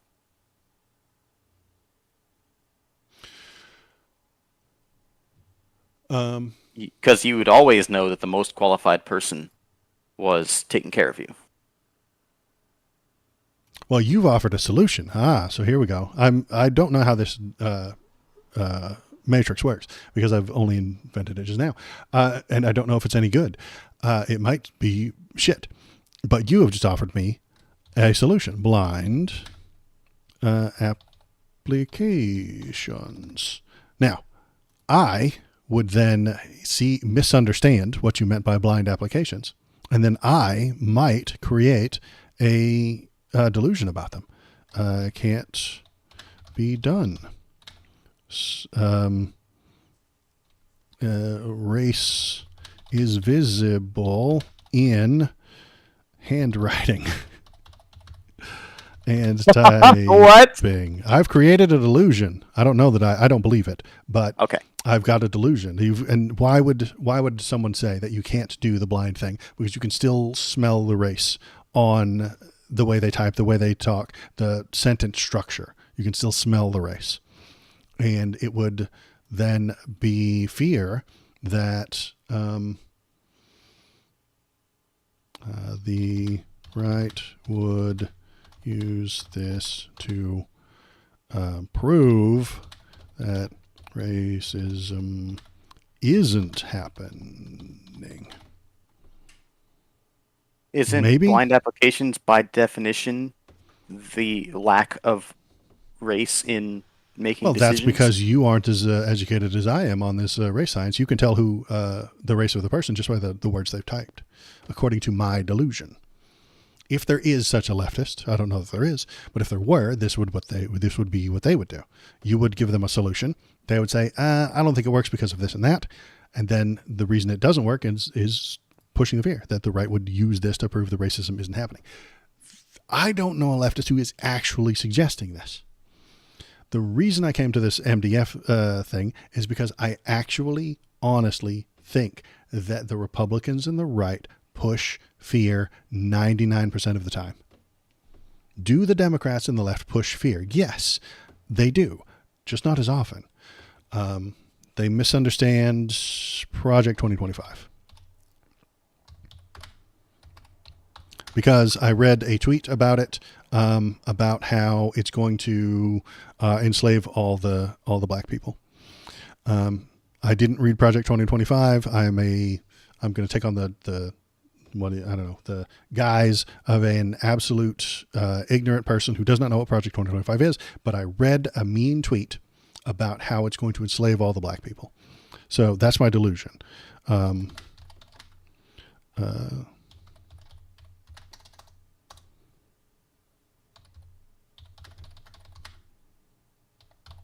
It will enslave all the people. It's misspelled on purpose because YouTube hates that word. Then I would then spread fear and then blame Trump and say, don't vote for Donald Trump. He is for the 2025. Now, I don't think that's what it says in Project 2025. Project 2025 is a bad thing, but it doesn't say this. And that is the fear that I would say. The left seems to be far less fear-based.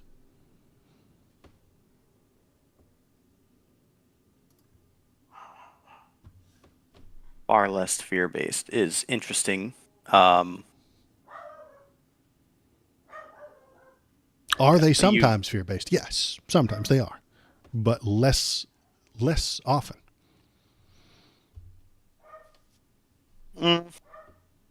Fear-based is an interesting one. Mm-hmm. If I had to give a term to the left for where their policies come from, Um, I think it'd be naive. Maybe. Okay, follow me here. MDF still works. Misunderstanding, delusion, fine. I did that with the DEI in college. I misunderstand what it is. I have a delusion that it's working properly, and then it's fine. I'm still doing MDF. It's just, instead of fear, I'm saying fine. So I misunderstand how that thing works. I have a delusion about how DEI works, and I'm telling you it's fine. Maybe the acronym stands. Because that generally is what the left is going to do. They're going to say, okay, here's how it works. Here's how it's supposed to work. Everything's fine.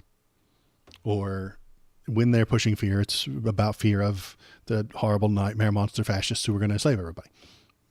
Okay, they're pushing fear there. But when it comes to DEI, the left is telling you specifically, this is how it works. It's good. It's fine. And if you get rid of it, maybe the Republicans get rid of things. So yeah, I guess, I mean, they seem to be much less fear-based is the answer that I keep coming to.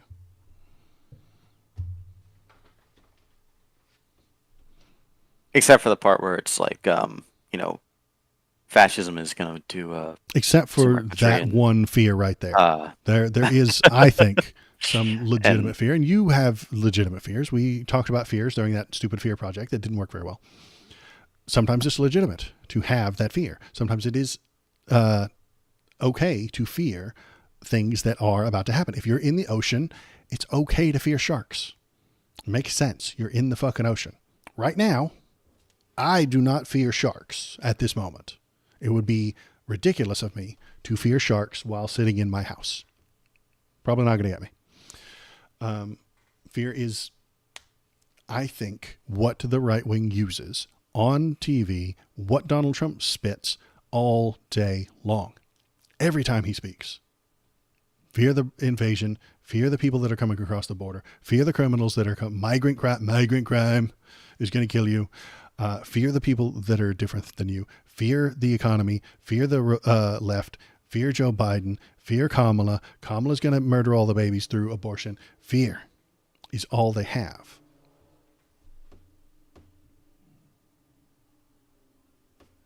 or just, reasonable concerns. But you're suggesting, again, that they are reasonable concerns. You need to be afraid. You need to be concerned. I won't even take the word afraid. You need to be concerned with the fact that Roe versus Wade was allowing 10-month-old babies to be murdered. Like, maybe you should be concerned about 2 million people come across the border every year. Right. That might be a concern. That's fear-based. In my opinion, that thing you just said is based on fear. Because what is the worst case scenario for those 2 million people? They're going to take your job. You're going to be without. They're going to rob you, or they're going to gobble up all the tax money with their free Medicare and their free education, and they're all going to get into college. And your kids aren't. It doesn't have to be a fear at all. That's fear. It doesn't have to be they're going to take your jobs. It could be, guess what? They just increased the supply of labor. And made you. And now your labor's worth less. Worth less. Right. That's not a fear. That's a fear. It's just a That's fact. fear. That's fear. You suspect that a thing is going to happen and it will affect you negatively. You can be concerned. I agree that concern is an acceptable term there, but that is fear-based. I think the application of the term implies a negative connotation that shouldn't exist, especially when, give me a break, because climate change. Fear-based. I agree. The left pushes the fear. Absolutely. But should they? I think so, yes. So there is such a thing as a reasonable and warranted fear. Reasonable and warranted fears. Yes, I agree. It is reasonable to be very afraid well. of climate change. I'll it is accept reasonable. It is reasonable to be afraid that someone's going to take your job. That's a reasonable thing. You should be worried if those people bring in the labor and then your value goes down. That is a fear. I accept the idea that is a reasonable thing to be worried about. But if you build political policy based on that fear, and you go on TV the way Donald Trump does, the way the Republicans do, and spit that fear, you are causing disruption. You are causing divisiveness. You are causing the divide that is currently fucking killing us in this country.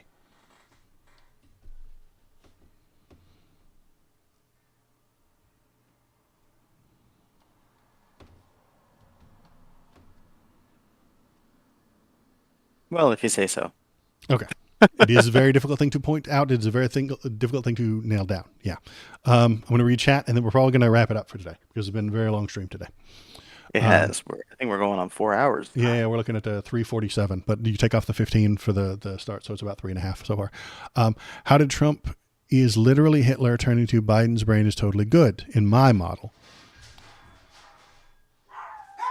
That was a funny noise. I think something fell over downstairs. X and V, Trump is not literally Hitler. I've never suggested it. I have suggested that he is an authoritarian surrounded by fascists. Stephen Miller's a fascist. I mean, there's no way around that. Like, I look at every definition and Stephen Miller fits it. And he works for Donald Trump. He tells Trump what to think and do sometimes. He makes suggestions. Yes, he makes suggestions on what Trump wants to do. No, I mean, does he still work for Donald Trump? Does he still? I don't know. You're right. I recall he hasn't worked for him in like... You're right. Donald Trump... 7 years? Well, since he left the White House anyway. But he is still on Fox News talking about it. And I'm willing to bet that if Donald Trump wins, he would hire him back. Because he was so good and because he kissed his ass. Anyway, maybe he isn't surrounded by Stephen Miller anymore, but the people who surround him, I think, are fascists or close enough as we can get in America at the moment.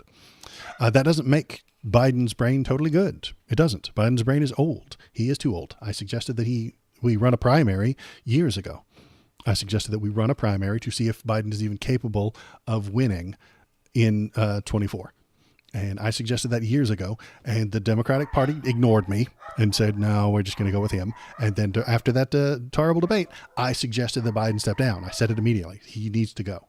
And he has been gone, and that's a good thing because his brain was not good enough. There's some stuff going on downstairs. I'm going to have to cut it pretty quick. Anything to say, Thomas? Any parting words? Any digs? Feel free to hit me up with them. Gold team rules. Gold team rules. There's the Discord. Go there. Yell at me. Tell me if I'm doing such a bad job. Tell me if I'm doing right. Tell me if I'm doing awful. I got to go see what the Bart boys are doing. Something fell downstairs, and this is the whole thing. I might be getting robbed. I doubt it. It's probably just the wind. But I'm going to go check. Be robbed. I don't want to be robbed. Okay. I'll be goodbye, and I'll be back maybe Tuesday. All right.